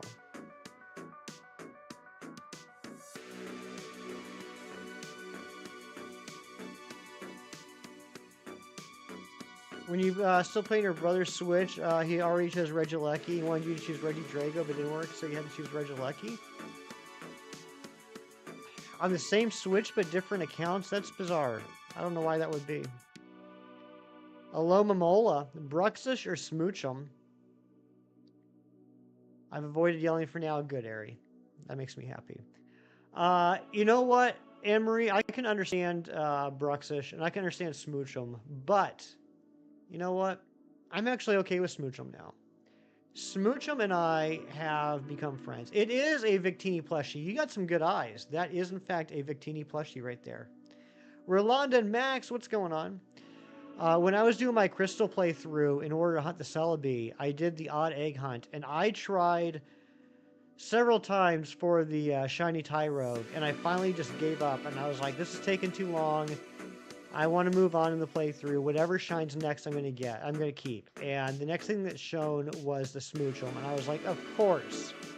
Of all the shinies, I had to get the Smoochum. But I put it on the team, and I was like, you know what? It's a Psychic type. It's an Ice type. Maybe it can help out a little bit. And that Smoochum that eventually ended up becoming the Jinx ended up being like the linchpin, the keystone of my playthrough in Crystal. And I'm not saying it's a great Pokemon. By no means am I saying it's like top tier. But I gained a lot of respect for Smoochum and Jinx after that playthrough. I'm doing well, Rolanda. How you doing? Yeah, I mean, before that, I would have written off Smoochum as probably one of the worst Pokemon they ever made. Now I see it has some assets to it. Welcome back, Clocky. Had to snack some coffee? Good job. You're doing fantastic, but you're tired? I get that.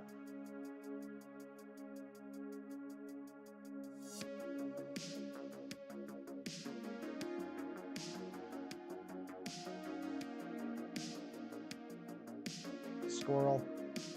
Trico, welcome back. All right, we are only 2 cherries away from 600. You're playing Minecraft while watching. Very cool. Very cool. I in the recent past started playing Minecraft for the very first time. A good friend of mine, another content creator named Shinies, he's a big Minecraft fan, and he convinced me to try playing Minecraft with him. So we've had a very on-again, off-again series of live streams where we try and beat a hardcore Minecraft run. And I have died in hilarious ways basically every time we play. Clocky, thank you for the gifted membership, and Rolanda snagging that one up. Rolanda, make sure that you thank Clocky for that gifted membership. Clocky, another fantastic content creator, and gives great hugs. Mods from some other YouTube channel, and it thinks it's saying, yeah, Trico, we're not going to talk about stuff like that. You can just go ahead and, yeah, thank you for retracting that. That's not something that we're going to talk about here. Yeah, Rolanda, Clocky just gifted you a membership. You found Aegislash and immediately wanted to replace Scissor with it, and you killed it accidentally. Oh no! I'm sorry, son. Hopefully you see another Aegislash or Honedge.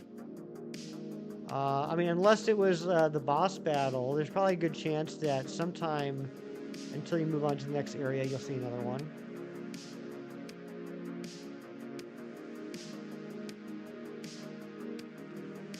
Only 3 more days until your tattoo. Oh my gosh, I can't believe you're really getting Property of Carly May tattooed on your bum.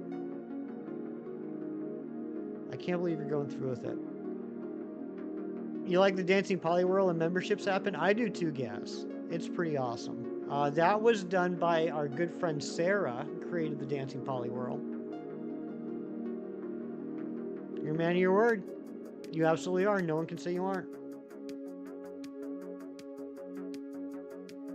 I haven't played Pixelmon, but I will tell you guys, and I haven't said this to anybody yet. I literally have not talked to anyone about this yet, but I was hanging out in Beacon of Nick's stream last week, and he's been playing Cobblemon lately. And I've heard about Cobblemon for quite a while, but it was the first time I'd actually seen it. You know, I was there just to, go say hi to, Nick and see what was going on, and he was showing awesome things. And, I was really impressed with some of the sprites and the detail on the sprites they made for Cobblemon. And him and I DM'd, and he got me some info, and I might give that a try. I'm not sure if it'll be like a streaming thing yet. I think I'd want to try it out on my computer on my own at first, just kind of check it out and get familiar with it, and then decide from there. But I am looking into possibly playing around with Cobblemon. I know, cheese. It's totally off-brand. I almost didn't want to mention anything because I feel like it goes against the whole persona I've built up of hating Minecraft. Yeah, and yeah, that's right. And Clocky's been streaming a lot of Cobblemon lately too. Uh, Unfortunately, I haven't been able to get into Clocky's streams recently, but I have seen that he's been playing a lot of Cobblemon, probably just kicking butt over there. You got Wordle in 4. Good job, Reeves. I think I got it in 5 today.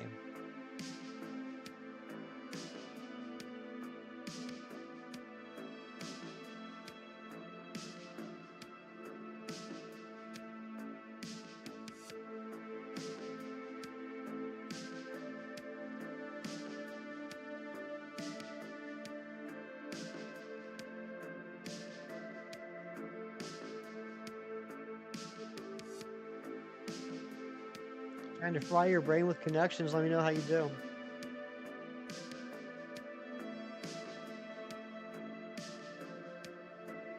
You miss your friend Leisure? Uh-oh. I'm sorry.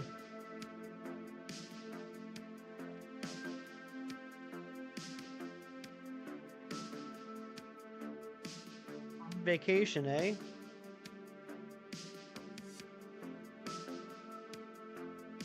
So you don't even get to see the artwork until the night before? That is kind of crazy. So how does that work? Because I've never gotten a tattoo. I am tattooless. As my friend says, no graffiti on the temple. But if you have the artist design it for you, do you have to put like a down payment? Like, do you have to like have like basically like a retainer? Do you need to retain their services? Because like, what if they do the artwork and then you decide that you don't want to get that? I mean, they still put the time in to do the artwork. How does that work? Or is it just like a lost leader where they'll just do the artwork and decide not to, and you decide not to do it, then they're just out of that time? Okay, £100 deposit, gotcha. Normally join with her because I started posting like YouTube to everyone because she normally do that on the weekends, but she won't be back until July. Ah, gotcha. All right, so Clocky's artist doesn't need an advance. Yeah, like in my line of work, and I'm not a graphic artist at all. I'm just a numbers guy. But my line of work at an advertising agency, when we have project clients, not you know, usual what we call retainer clients that pay a monthly professional service fee, but people that come in like off the street and ask for like business cards or a logo design or something like that, we put together an estimate that includes the time spent, and if there's any like printing of materials and everything, we have them sign off on that estimate before we even start working on the design, because we don't want to put in the time to work on like a logo design and then them saying like, nah, we don't like that logo, never mind, and then we just lost all that time working on it. You're not smart enough to do the connections? That's a big lie, Reeves.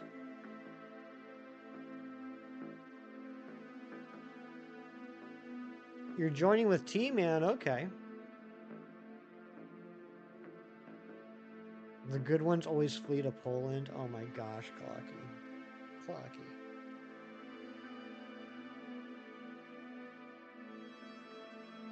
You have no tattoos and you can't take the plunge because you only want a lot of tattoos, specific characters. Yeah, I have tons of friends that have lots of tattoos, and if there's one thing I know, it's that once you get your first one, there's this like ever present drive right below the surface of like, I need another. The itch, as Kieran calls it. And I know myself pretty well. And one thing about me is that I have a very addictive personality. I started with one Poliwhirl plushie 2 years ago. And now I got 3.5 shelves of plushies. I buy multitudes of comic books every week. I could go on. And I know that if I were to get one tattoo, I would be head to toe in ink probably by the end of the year.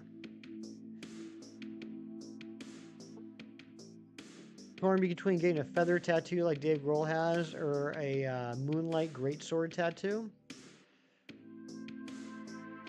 That's a tough one. 7-Eleven gas station. That would be a good tattoo.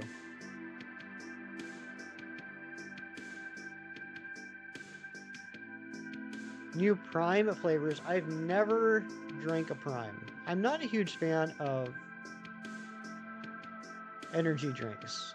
The only energy drink I drink is coffee.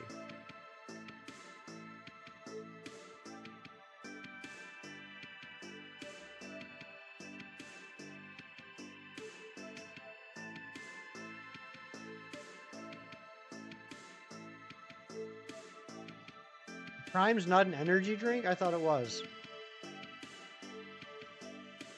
What is Prime? If not an energy drink.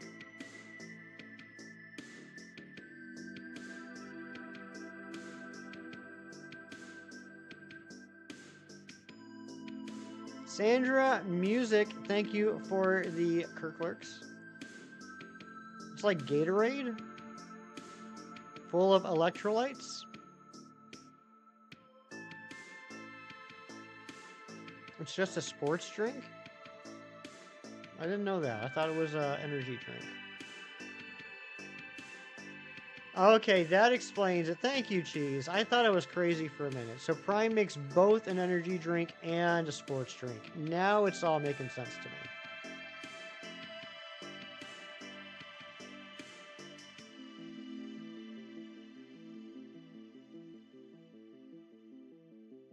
Flocky and Airy, you guys are teaching me so much today about Japanese tattoos.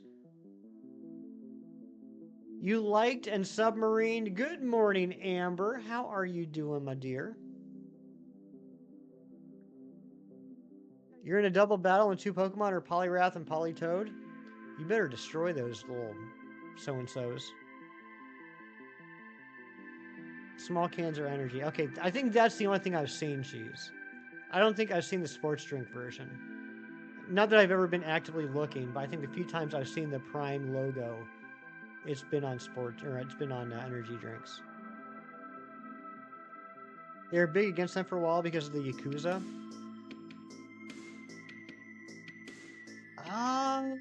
Oh. That actually makes a ton of sense.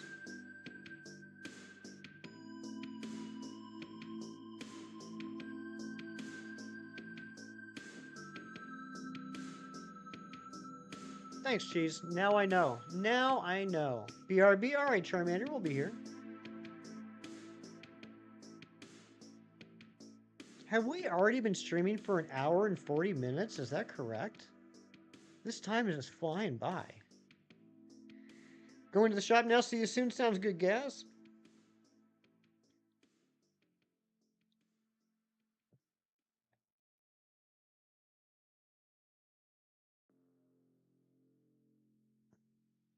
Yeah, from what I understand in general, as a culture, obviously not talking about, every single person, but just overall as a culture, I have heard that Japan is very, very faithful, very faithful to their culture and their traditions.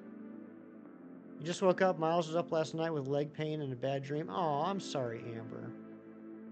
Chandler, what's going on, Chandler? Shopping spree. What are you gonna buy me, McTelligence?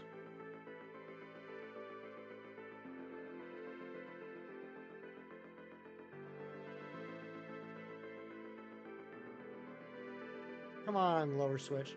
All right, I think we're gonna take this to 900, and then I'm gonna go on a quick break.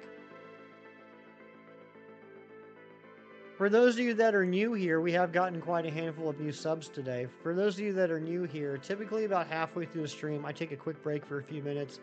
That's your chance to, dance and make fun of me in the chat.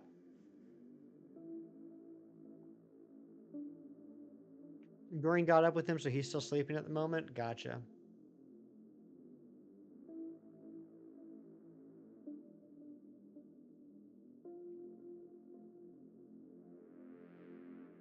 I had kind of a bad dream last night. It was a really weird one. Like, you guys ever like have a dream, right? And like you're at home, but it's not your home. But like in the dream, it's your home. Like you realize in the dream you're at home, but it looks nothing like your home in real life. So I was at my home that wasn't my home, and my mom came to visit. And I had a loaf of bread that had gone bad. It was moldy, and she got mad. She got like super mad, like disowned me mad. And I'm talking about hefty mom. You guys have met her before. She like disowned me, got mad. And this one reaction streamer that I watched that's actually pretty close in age to me, she was over visiting. And she's like, wow, I can't believe your mom just disowned you because you had a loaf of moldy bread. And I was like, I know. And then I woke up. You sent me more pic.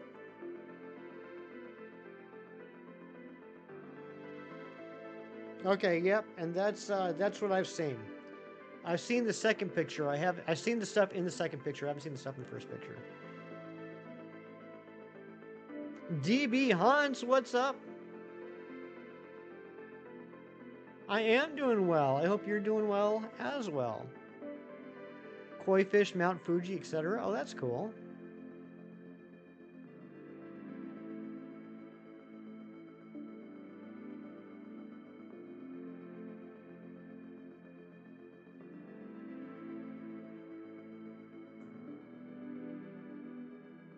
He wants eggs. I want eggs.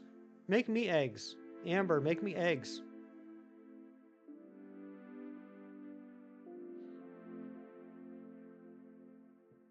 $616 cherubis so far.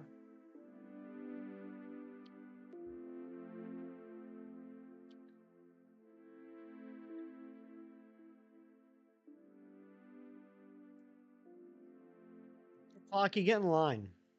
Oh, he said please. All right. Well, then yeah. He gets the eggs. You don't like the eggs? I get Mighty Munchkin's eggs because he won't eat them. So give me his. My lips look a little like extra purpley today. I don't know what's up with that. I haven't eaten any purple food in a while.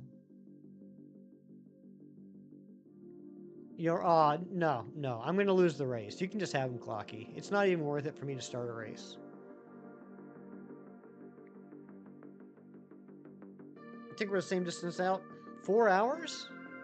I know you guys were further away than I thought you were, but 4 hours?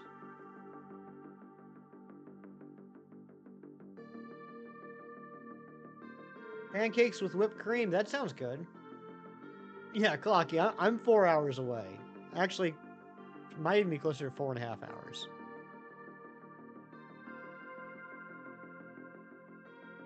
Like, I'm smack dab in the middle of Pennsylvania, so I gotta go halfway across Pennsylvania, past, like, Pittsburgh, and then, over yonder.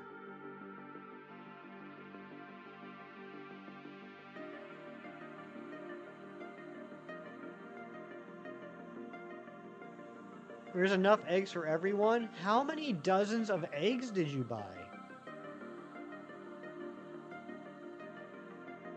Because you know Clocky and I are going to go through a dozen eggs, just the two of us.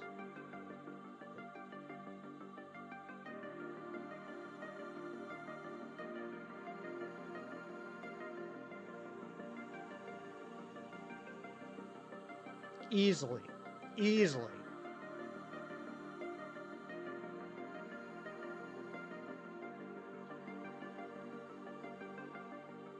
There's a handful of certain foods I feel like I cannot get filled up on. I'm sorry, let me rephrase. There are a handful of foods I feel on which I cannot get filled up. Eggs would be one of them. I feel like I could eat eggs just like perpetually. Another one is sushi. I've never gotten full on sushi. Just the two of us. We can make it if we try. Just the two of us. You and I. Fruit, my God, fruit.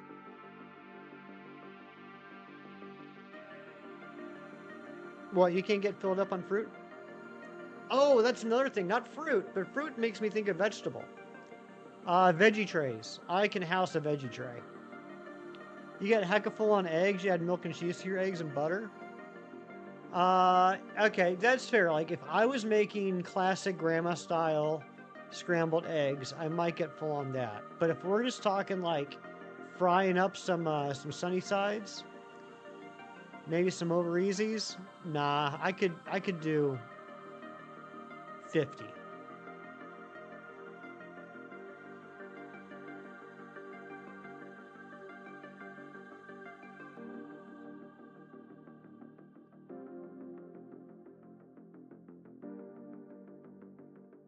Thank you for the lurks, Phantom Dragon.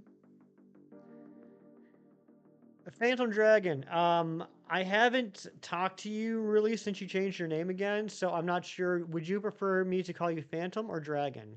And I am talking directly to you and asking these questions immediately after you said that you were lurking, because that's how polite of a person I am. Maybe not 50, but let's say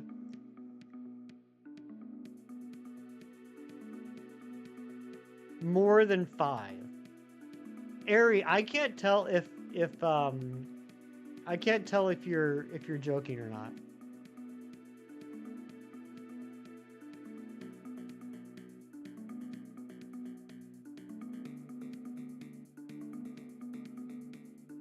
How many times can someone rotate Pokemon? Endlessly. Oh my gosh, this is the last check before I go on my break.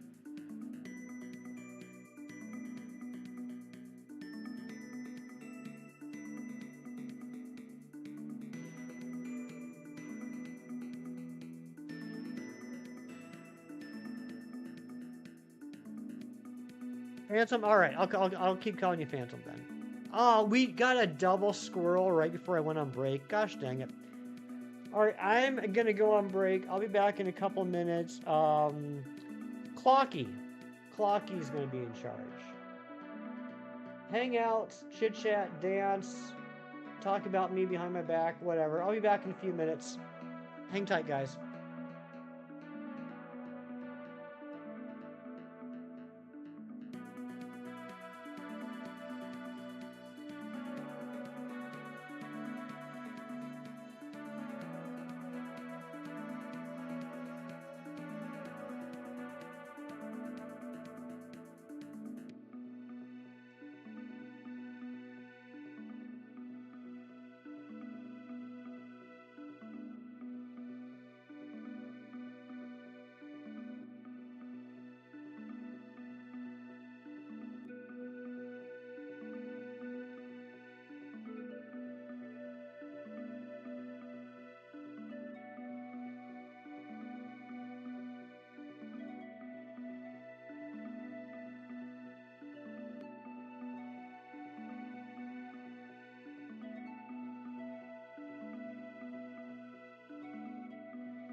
Okay, I'm back.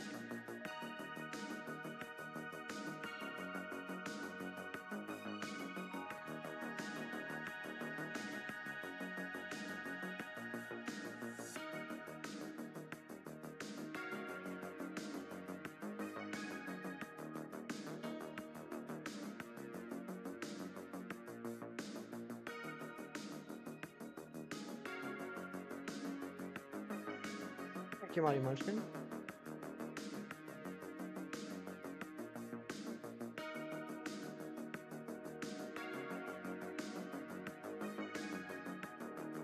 What I called when we were speaking about fruit devourment. Nasim, thank you very much. Hope you're having a good day. And I hope I said that right.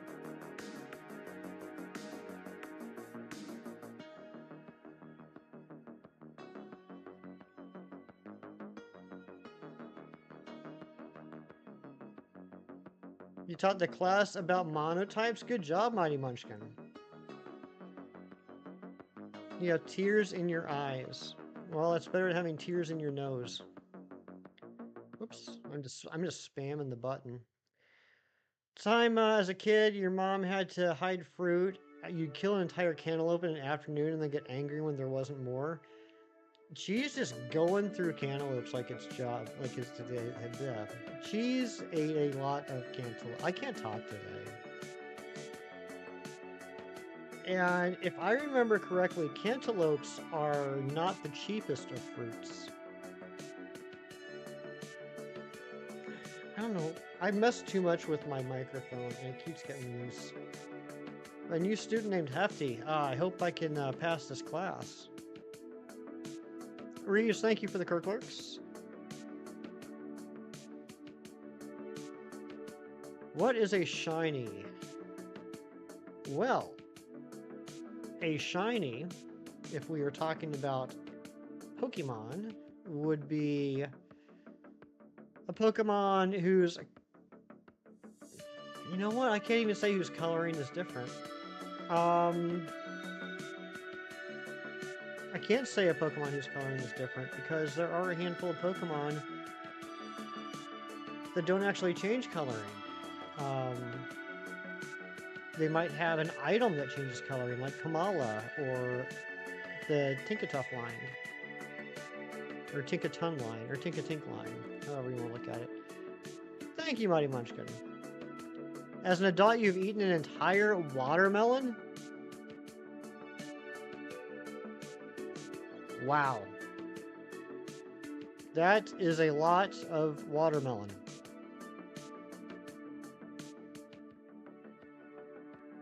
I like watermelon, but I think the most watermelon I've ever eaten has maybe been 2 triangles. What do you call a slice of watermelon?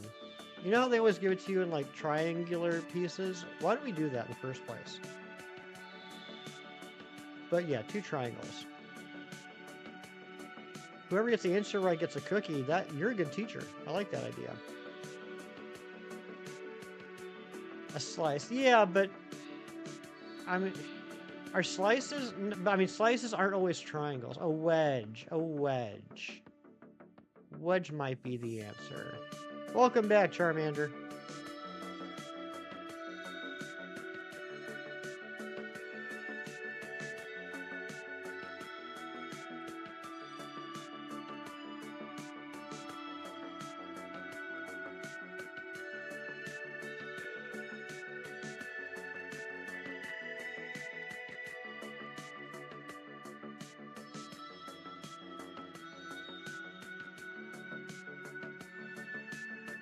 Playing some Xenoblade Chronicles 2. Sounds good, Tyler. Enjoy that game.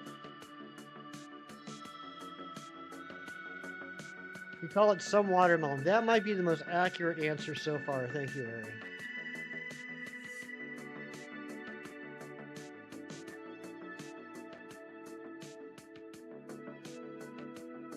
Go get you some watermelon. I like that.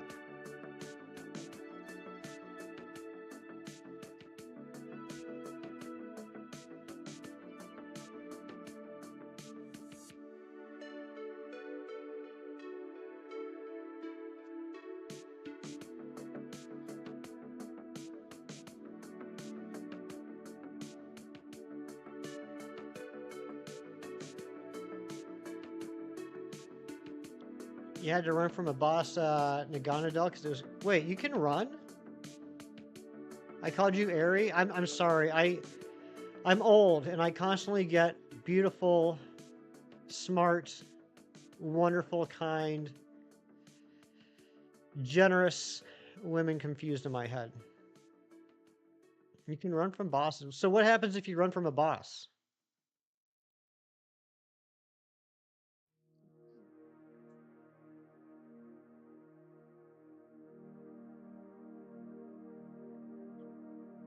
Yeah, Mighty Munchkin, I appreciate that. Thank you for being mature and listening to our mods' requests. I know sometimes when mods ask people to do things, they decide to throw a little stink fit, and I appreciate you not doing that.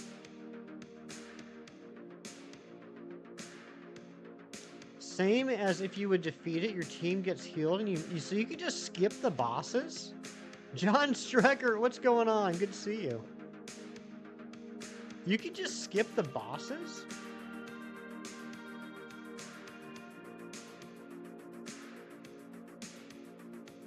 I did not know that. Yeah, Mighty Munchkin is a good fellow.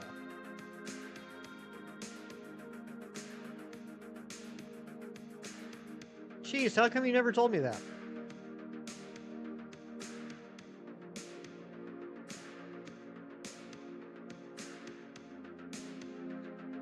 So really, the only battles you have to do in Classic mode are the gym leaders in Elite Four, and I'm assuming the last battle. How come I never asked?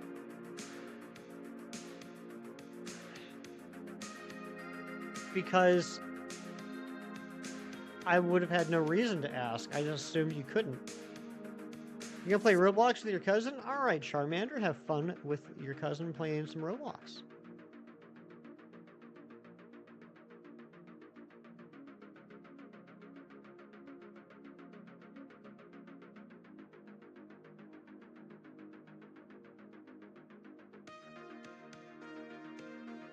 You run from your boss all the time. Well, I mean, like, okay. In my defense, right? Let's think about every video game we've ever played before. And think about what the term in video games boss means. You have to defeat the boss in order to move forward in the gameplay. I can't think of a single other game I've ever played where you can say, you know what? I don't want to fight you, boss. I'm just going to walk right past you.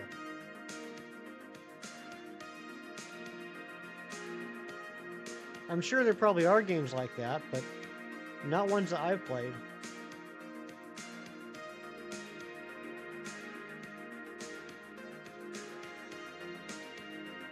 Someone's going to mention Mario Brothers. Someone's going to mention Super Mario Brothers and Bowser. It's going to happen. I'm just waiting for it. You guys know what I mean.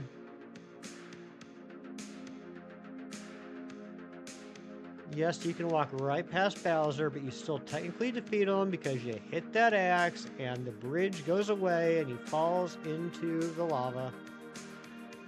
Someone's going to argue the semantics.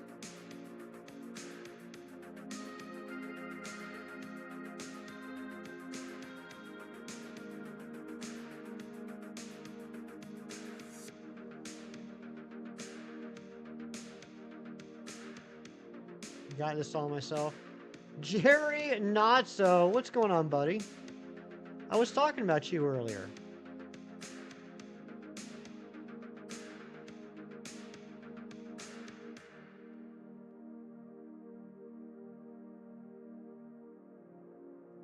Is there any other way to beat the Bowser genuinely? Yeah, actually, if you have the Fire Flower, you can defeat Bowser with fireballs. Which kind of makes no sense, right? Because who would think that Bowser, who shoots flames from his mouth, can be defeated by getting hit with fireballs? Squirrel. Squirrel! I'm surprised no one's made any Doug from Up references in this hunt yet. Squirrel! I mean, you can do that, Airy. Do I do that? No, because if I get to Bowser, there's no way in heck I've made it that far with the Fire Flower power-up. But it is possible. I'm just running and yeeting and screaming at the top of my lungs, praying I don't touch him and hit that axe.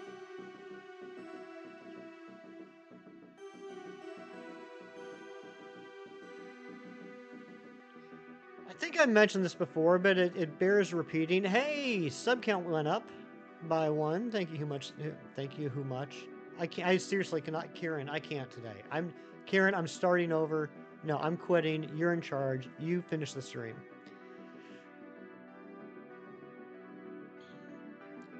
Sub count went up by another 1. Thank you for the sub, whoever you are. But no, I said this before. I think it bears repeating. One of my secret shames. I still, after all these years, have never beaten the first Super Mario Brothers. Amber, I'm actually almost done with my second cup. I've been up since 5.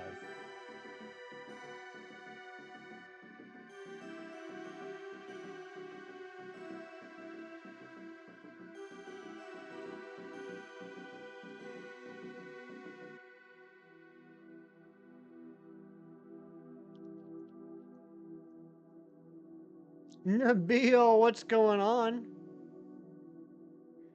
Nabil, I've been trying to keep an eye on how many berries I find before the Pokemon drops from the tree. The best I've gotten so far is 16. I don't think I'll ever beat your 18. Think I need a soft reset? Probably. I need a soft reset in my life.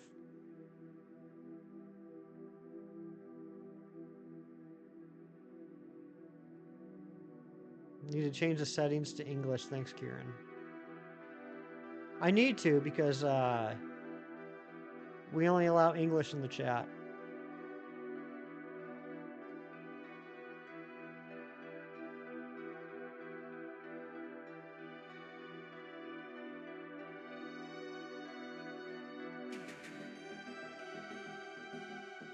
Nabil, did Maddie get the Aeron yet? Seen 21? Are you kidding me? I'm never gonna get that high. I can't even beat Nabil. How am I gonna get over 21? You had Wario Land 2 as a kid, and you got so far and it broke your brain and made you think about things from outside the box. I'm not sure if I played Wario Land 2. I played the first Wario Land, which was technically Super Mario Land 3, if I remember correctly.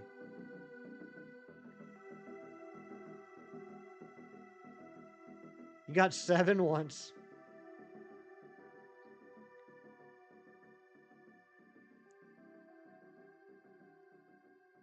He's still going for the Aeron. Oh my gosh. Yeah, I still can't believe he got like 3 shiny Zubats in an hour. That's insane.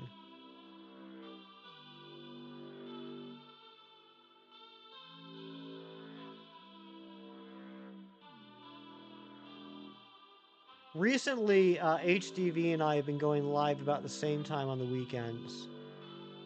So I'm just gonna plug this right now. If when I finish streaming, if HDV's still streaming, you guys should head over there. Amazing YouTuber.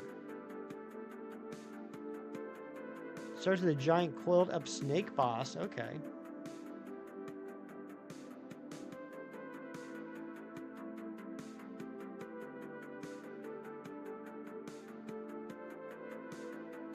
He is a good lad. He does the UK proud. He represents them well.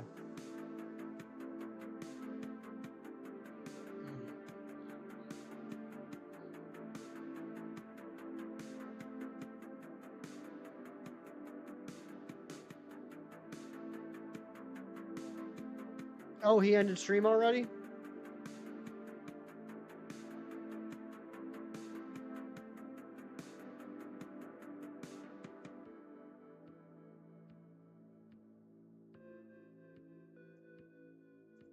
No.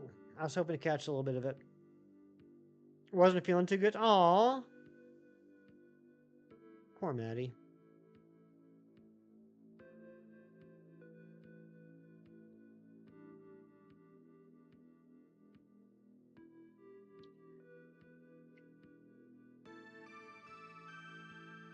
So, Ari, how do you beat the snake boss? You keep me in suspense here. Also, I heard, I don't know if it's recent or if I just didn't notice it before. I heard that Super Mario Land and Super Mario Land 2 are on the NSO consoles now. Are the Wario Land games there too?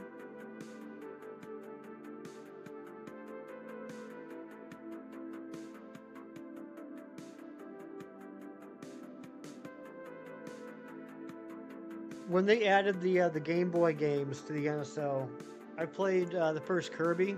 I had never played the first Kirby. Like my friends had it, like, and I saw some gameplay, but I never owned it. I never really played it. So I played the first Kirby on the Game Boy several months ago, and I was genuinely surprised how short of a game that was. Oh, okay. I appreciate that, Ari. No, I don't think I played that one. I definitely played Mario Land 1 and Mario Land 2. And I think I played the first Wario Land, but I think that's all that I played.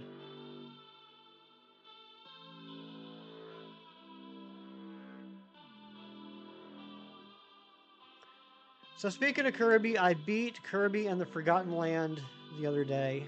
Then I started working on the post-game stuff.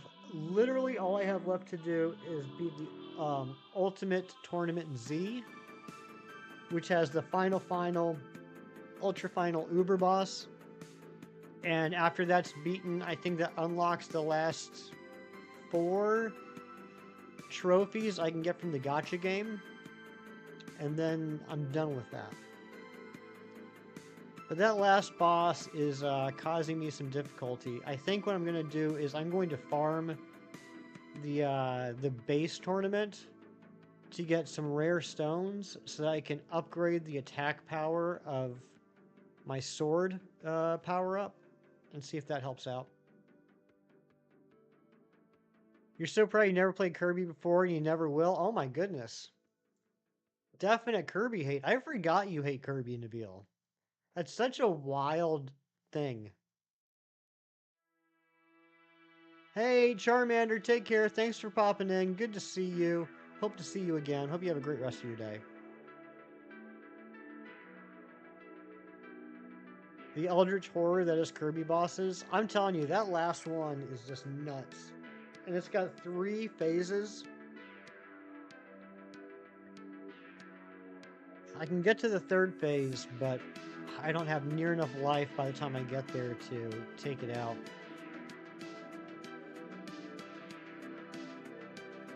Yeah, that's what I'm saying, Jerry.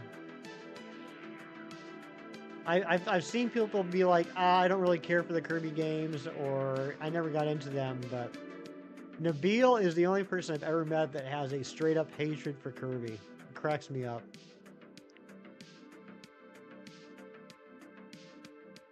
You just failed a Chansey? Oh no, Nabil. Oh, Chansey.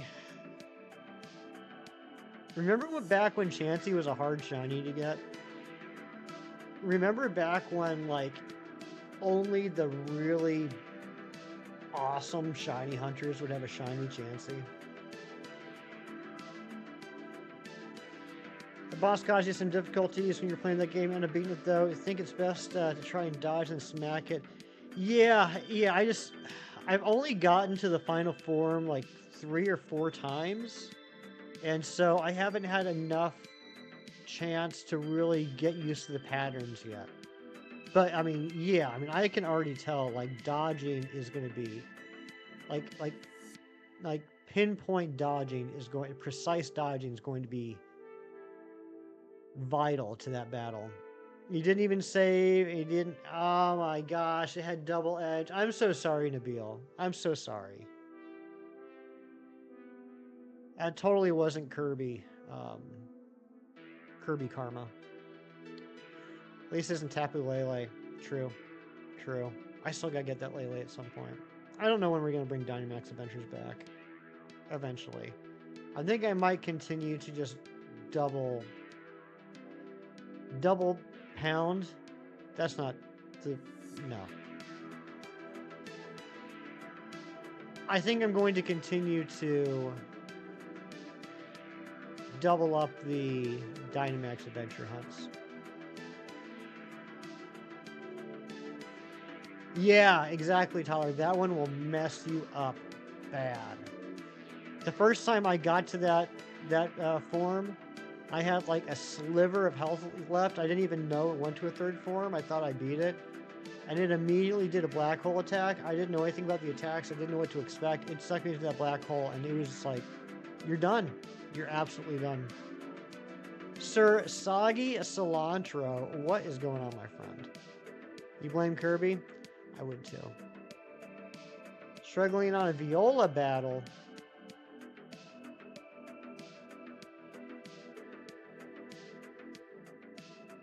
You got this.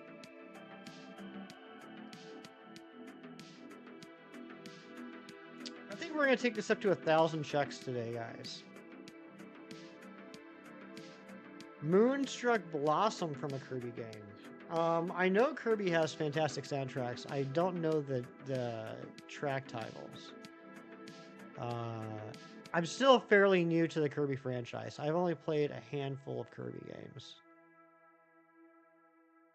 And this is the first time I've actually owned a Kirby game. All the other Kirby games I've played have been like on the Virtual Console. Or the NSO, whatever you want to call it. Like Kirby All-Stars, which I think was on the Super Nintendo. The original Game Boy game, like I mentioned. I do like the soundtrack for Forgotten Land. It's got good music, especially the boss fights.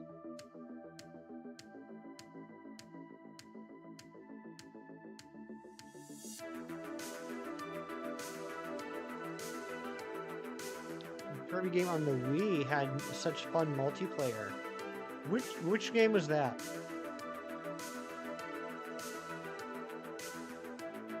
And what system was Epic Yarn on? Was that Switch or was that Wii or Wii U? I almost picked up Epic Yarn when that came out, but I never pulled the trigger. Poor Nabil. Poor Nabil, all we're doing is talking about Kirby now. You're bad at game names? but you're good at everything else. Wii U originally, then made it to Switch? Okay. Sir Soggy Cilantro, you got it. We have checked 944 trees. Of those 944, 654 have been Cherubis. Epic Yarn was the Wii 3DS game. Okay. Joke aside, even I don't know why I hate Kirby, just grosses you out, and it was hate on first sight, and you don't start with me when I was forced to play with Kirby on Super Smash Ultimate. Oh, you were probably gritting your teeth during that playthrough. Oh, Yoshi's Woolly World. You know, it's funny you mentioned that, Jerry. Because it is kind of funny how around the same time, they came out with 2 A-tier franchise titles, both having to do with Yarn. Isn't that kind of strange? 2 A-tier titles, both based off of crochet.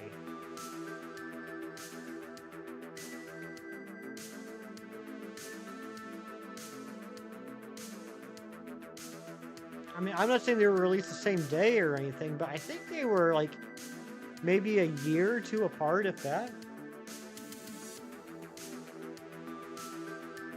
I might be misremembering.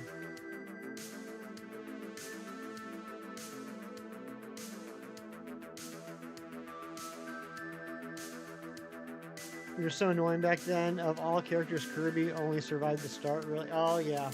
Yep. Like of all the things in the world, it's funny that it lands on Yarn. Exactly.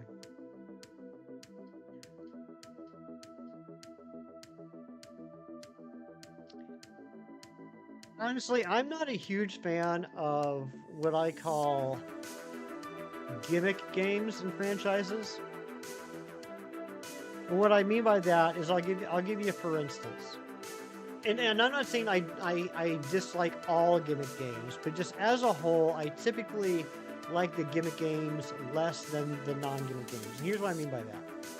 You got Super Mario, Super Mario 2, Super Mario 3, Super Mario World, Super Mario 64, and then you have Super Mario Sunshine. And Super Mario Sunshine was all based around FLUDD, right? I wasn't a huge fan of that game. The Super Mario Galaxy games obviously had the gravity gimmick, and there were some really fun levels to that. I enjoyed Galaxy, but it you know, it's like, this doesn't exactly feel like a Mario game. And this is all just my hot take personal opinions. You guys can call me an idiot. I don't care. Same thing with some of the Zelda games. As much as I love Zelda, I always go back and forth between Zelda and Pokemon being my favorite franchises.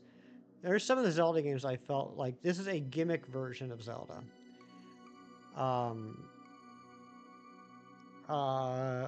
Link Between Worlds, Wind Waker.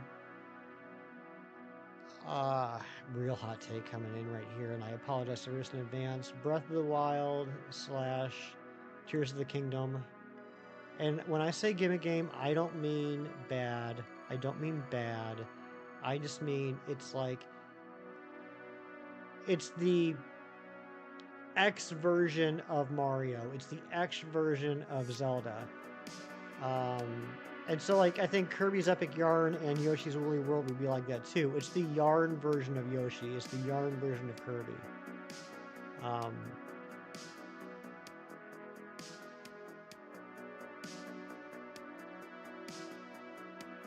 Odyssey took me a while. I'm going to completely contradict everything I've just said and say that after a very long time of soul searching, I think Mario Odyssey is officially my favorite Super Mario game of all time.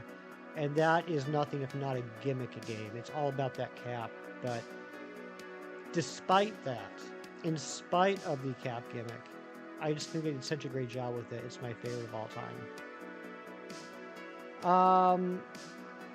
Jerry, I played Super Mario Sunshine when it came out. I bought it.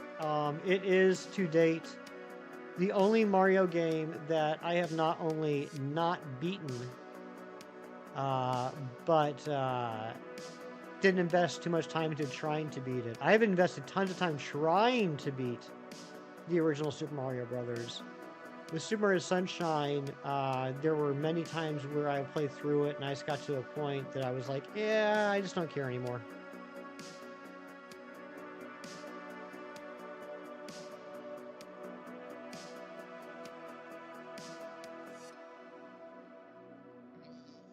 Ocarina of Time 3D and then some of the sequel, but the time mechanics are, yeah, that's another good example. Ocarina of Time, I think, fantastic game. Majora's Mask, also great game.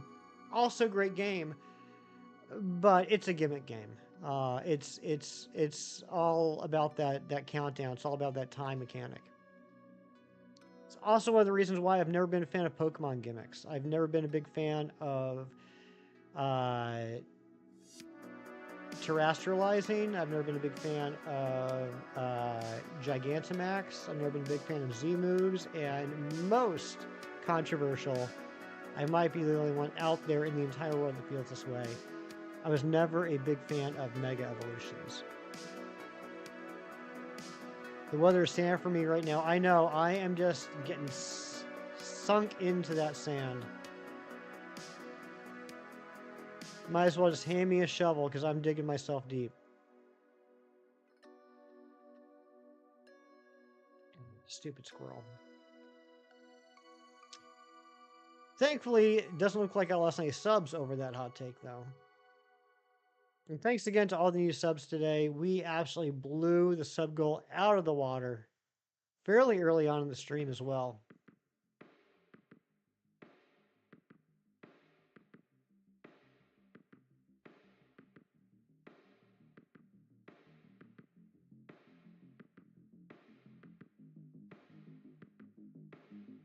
You're fine with Pokemon gimmicks, but your favorite part of Pokemon is the story and characters, so that if they remove the gimmicks, it wouldn't affect you.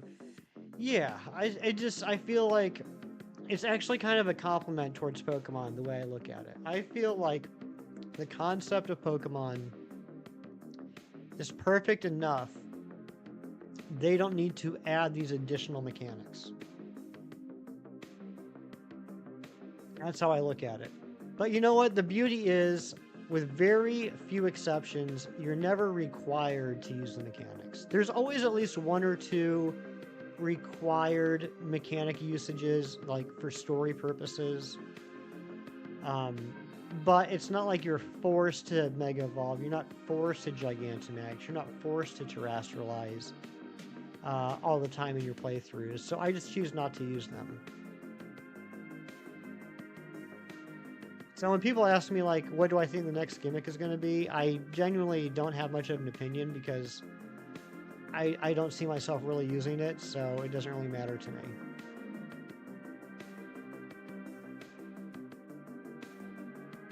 I mean, I'm happy for the people that love Mega Evolutions, that they're, you know, supposedly bringing them back for Legends ZA.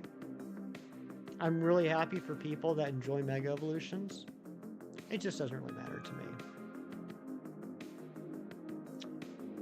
The next cherry is going to be 666. If this one shines, I feel like we're going to have to burn it.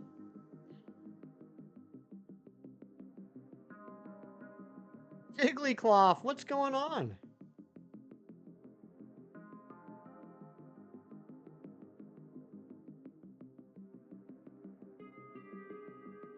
Nabil, I'm sorry, I just saw that message. First time you fail a shiny that you need, but you're like, okay, because you're burnt out. I think also, Nabil, I think because it's Scarlet and Violet, it's not so much like a fail as it is like, I didn't get that one, so let me wait another 15-20 minutes and maybe I'll see another one. I just feel like with Scarlet and Violet, there doesn't seem to be as much riding on getting that shiny, you know what I mean?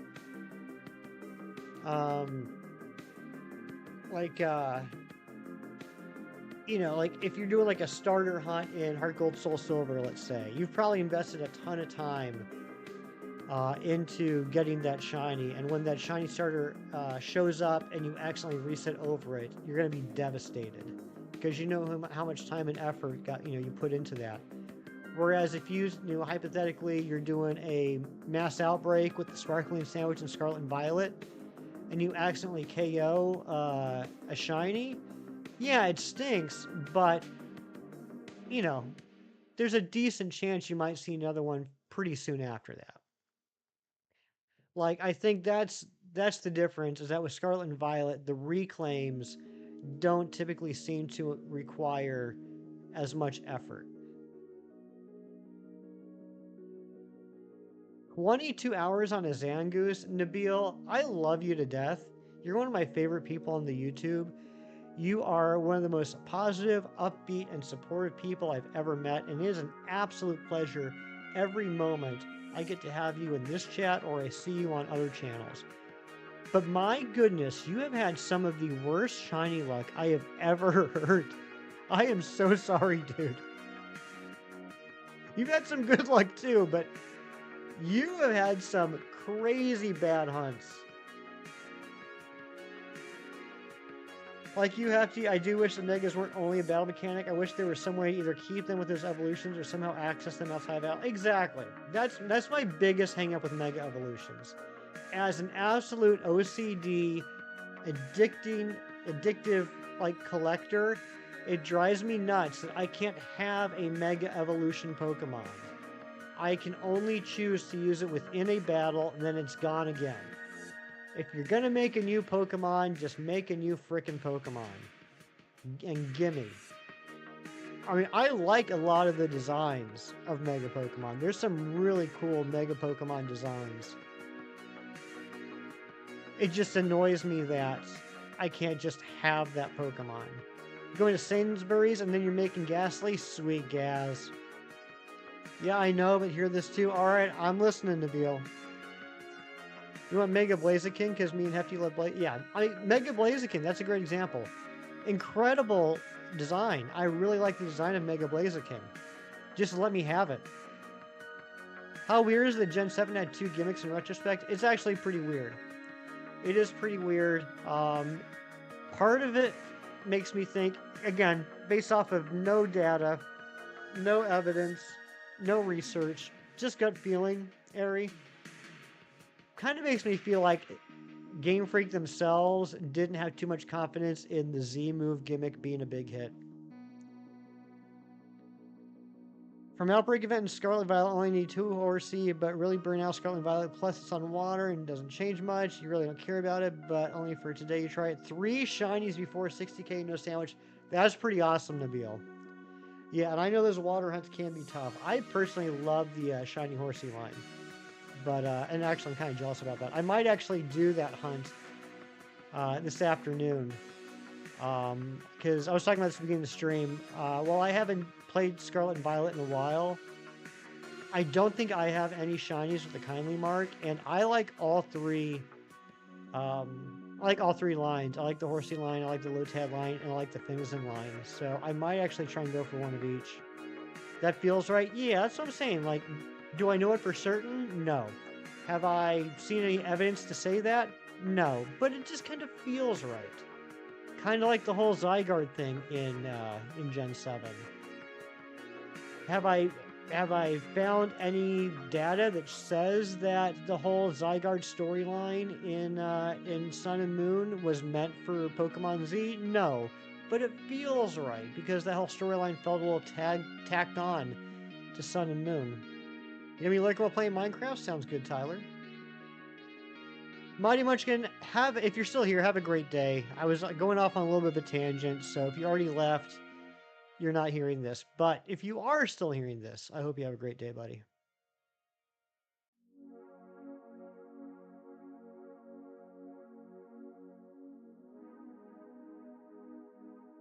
Yeah, I know that you like Cult Rust being in there. You got the 30, you threw the controller and started laughing. Like, are you really? Only because you try to beat Persona, but tomorrow's Community Day, so you didn't start a new game today?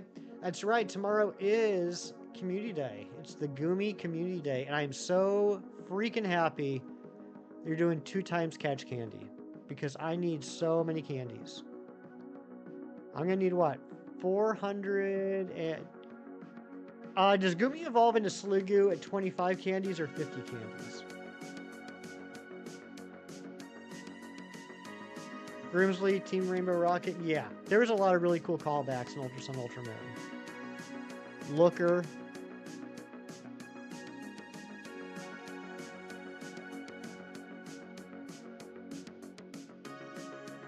Should be 25. Okay, so I'm gonna need at minimum 450 candies for the Gumi line tomorrow. And let me check. Let me see how few candies I have right now.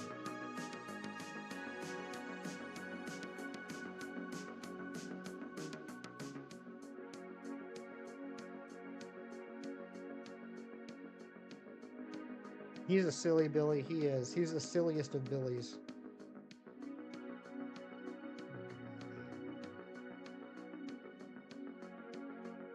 Oh, wait, never mind.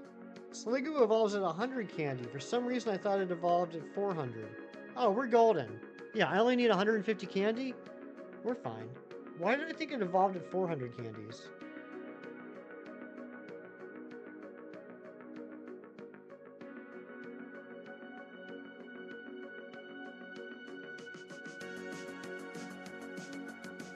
And I have 88 candies. That's more candies than I thought. We are absolutely golden. Annabelle was a really cool inclusion. Annabelle... Oh my gosh, Ari, I'm so sorry. Remind me who Annabelle is. All I can think of is the doll.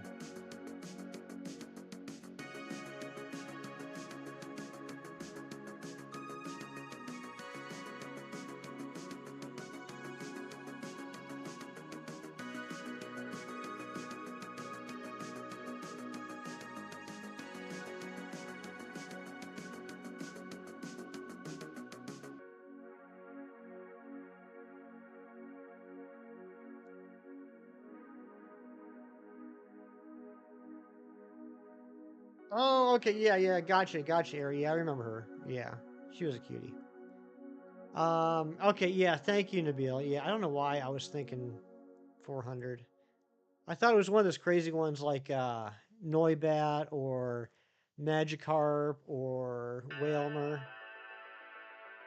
Maybe I thought that just because for a while there, Gummies were so rare, it felt like I'd never get enough candy. But lately, Gummies have not, at least where I am, Gummies haven't been that rare. I've been seeing a decent amount of Gummies.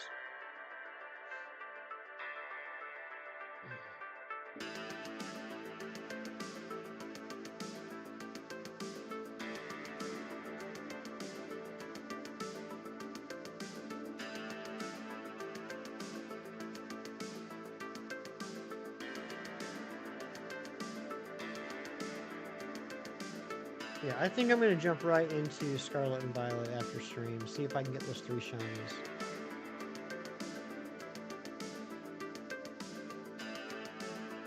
And if I get a shiny Finnison with the kindly mark, I might have to name it Amber.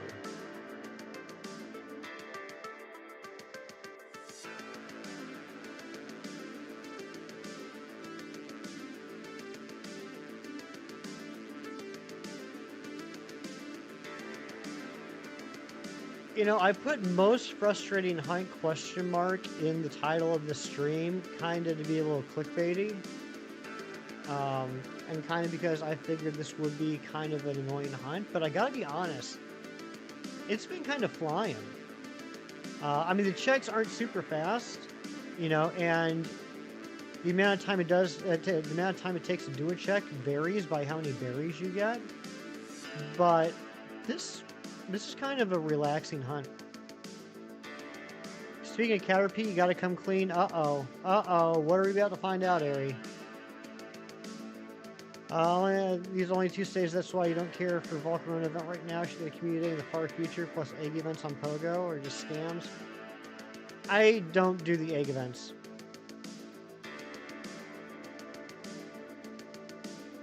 Ari, I have seen of what you speak, and I totally think that's what it was meant to be. I'm with you 100%.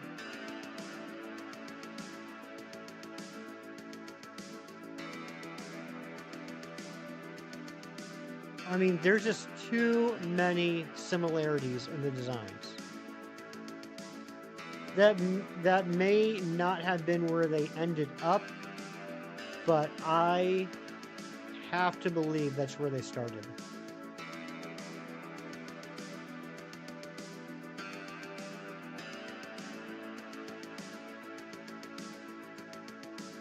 Stupid squirrel.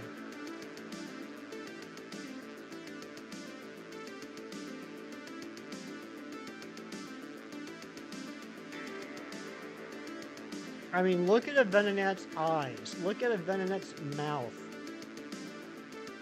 Look at a Venonat's antenna. Can't remember if that crosses over. Now look at a Butterfree's eyes. Look at a Butterfree's mouth.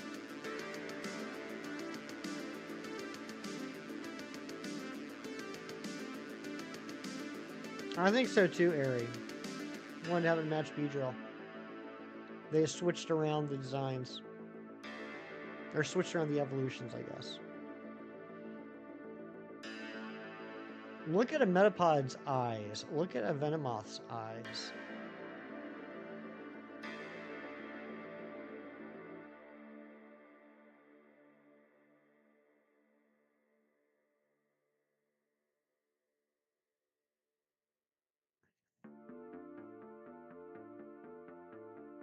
"14 things, and here comes Pokemon." I don't think I'm ever gonna beat my high score of 16 berries, and even that one was done before stream when I was getting set up. Thank you to everyone who is hanging out with me today. I appreciate you. Fantastic way to start my Saturday. I almost said Sunday. I am just completely off today. But no, I appreciate everyone hanging out with me. As we get close to the end of the stream, we're going to take this to 1,000 checks. Tyler Shanks, thank you for the Kirklarks. Hey, Jerry, it's always an absolute pleasure and an honor to have you here. Gotta go start getting ready to leave for your salon appointment. That's right, you're getting all done up. I want to see them French nails when you get home. French tip nails.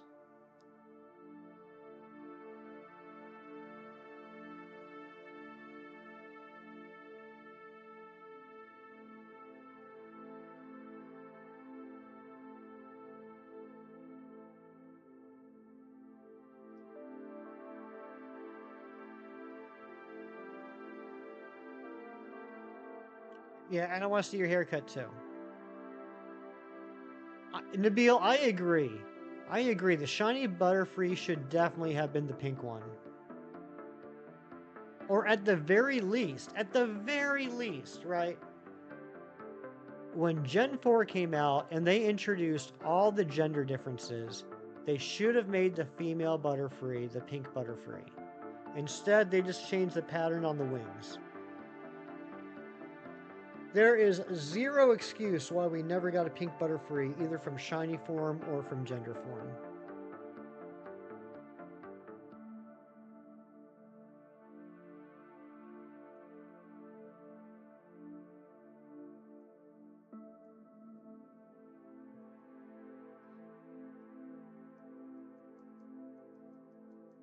They've changed shiny colors before, there's a chance. I mean, that's true.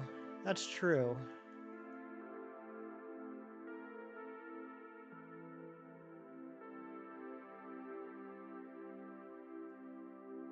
You know what I find interesting that I've discovered in my research, and I'm pretty sure I'm right about this. So Gen 4 came along, and they introduced a lot of gender differences, right? They went back and they retroactively made a lot of design differences between male and female versions of Gen 1 through 3 Pokemon. And then moving forward, from Gen 5 through Gen 9, there have been no subtle gender differences in Pokemon. Each generation has had a couple of vastly different gender differences. But that's it. There's only been like a couple each generation that's had gender differences, and they've been extremely different. Like the Pyroars, the Meowsticks, the Basculegions, the Indeedees. But they haven't had any subtle gender differences since they first introduced them in Gen 4. We never got the pink Rhyhorn as well. That's true. That's true.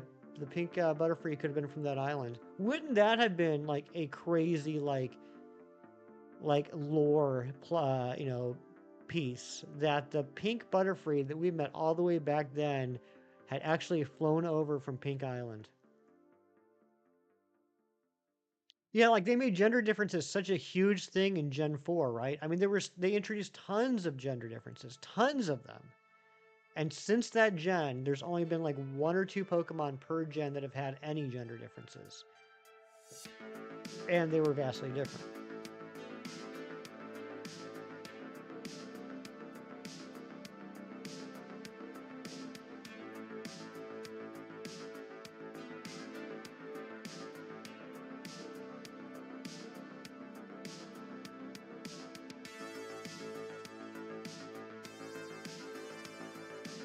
What was the gender difference Pokemon in Gen 5? I'm blanking. Gen 6 had Pyroar and Meowstic. Gen 7 had... What did Gen 7 have?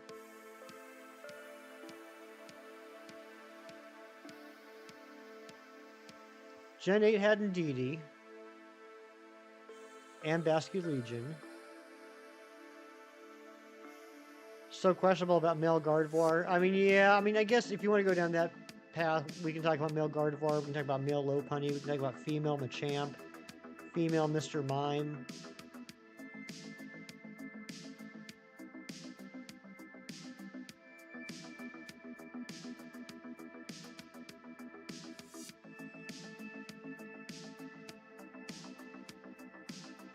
I gotta look it up. It's gonna drive me crazy. Unpheasant, thank you. Unpheasant was Gen 5. Thank you so much, Jerry.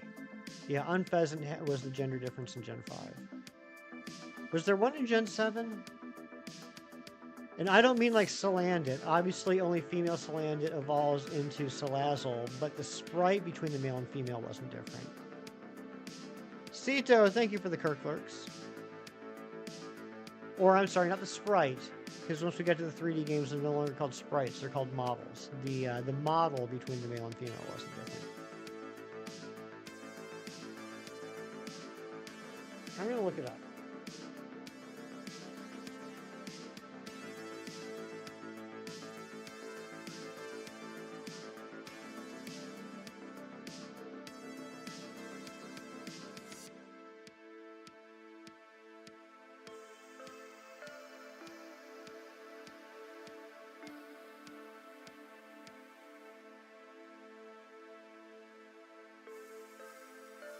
There wasn't any from Gen 7. Alright, so Gen 5 had Unpheasant. It also had Frillish and Jellicent.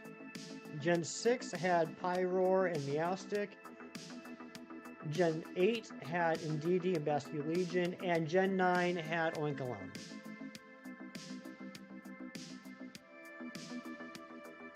Yeah, Nabil, the Pyroar, that was actually Gen 6. So there weren't any in Gen 7.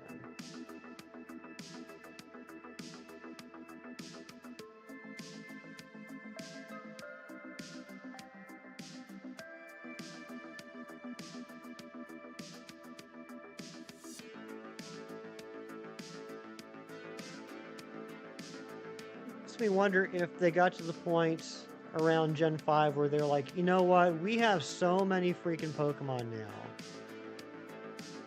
And we've done gender differences for a few dozen of them in Gens 1 through 4. We have shiny models of each one of them. We gotta cool it with the gender differences. We gotta keep it to like 1 or 2 per gen. I wonder if that's what they thought was, because they they didn't abandon it, right? They didn't abandon gender differences. There's still, except for Gen 7, there's still been at least one in every generation since Gen 4, but only a couple. It could be lazy developers.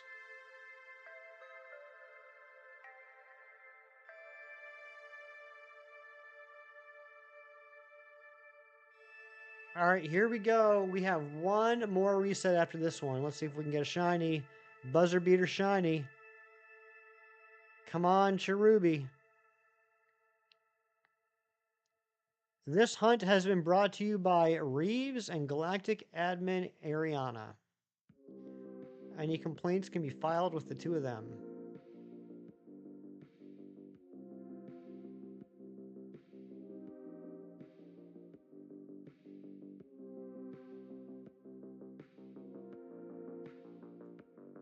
All right, here we go. Last reset.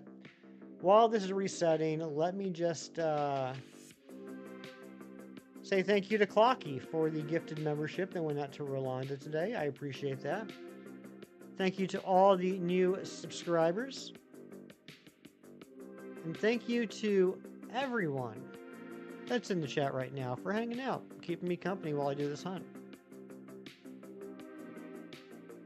Unpheasant, that's right, Sir Soggy Salon Show. Unpheasant and Frillish and Unpheasant, Frillish and Jellicent had the gender differences in Gen 5. I gotta move that counter now. That counter on the trees is all off kilter now. Let's see, here we go. Here we go. Can we get a last check shiny?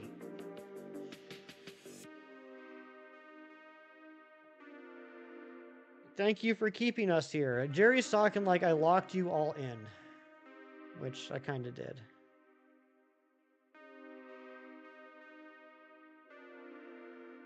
Here we go. Not shiny. That means we are going to continue this hunt tomorrow. I don't think we're going to do a raid today, but we'll do one tomorrow. Guys, thank you so much for being here. Have a great rest of your day. Good luck on all your future endeavors. And I will see you on the next one. Do something nice for someone today just because it's the right thing to do and for no other reason. Take care. I'll see you. Bye-bye. That's the wrong scene. There we go.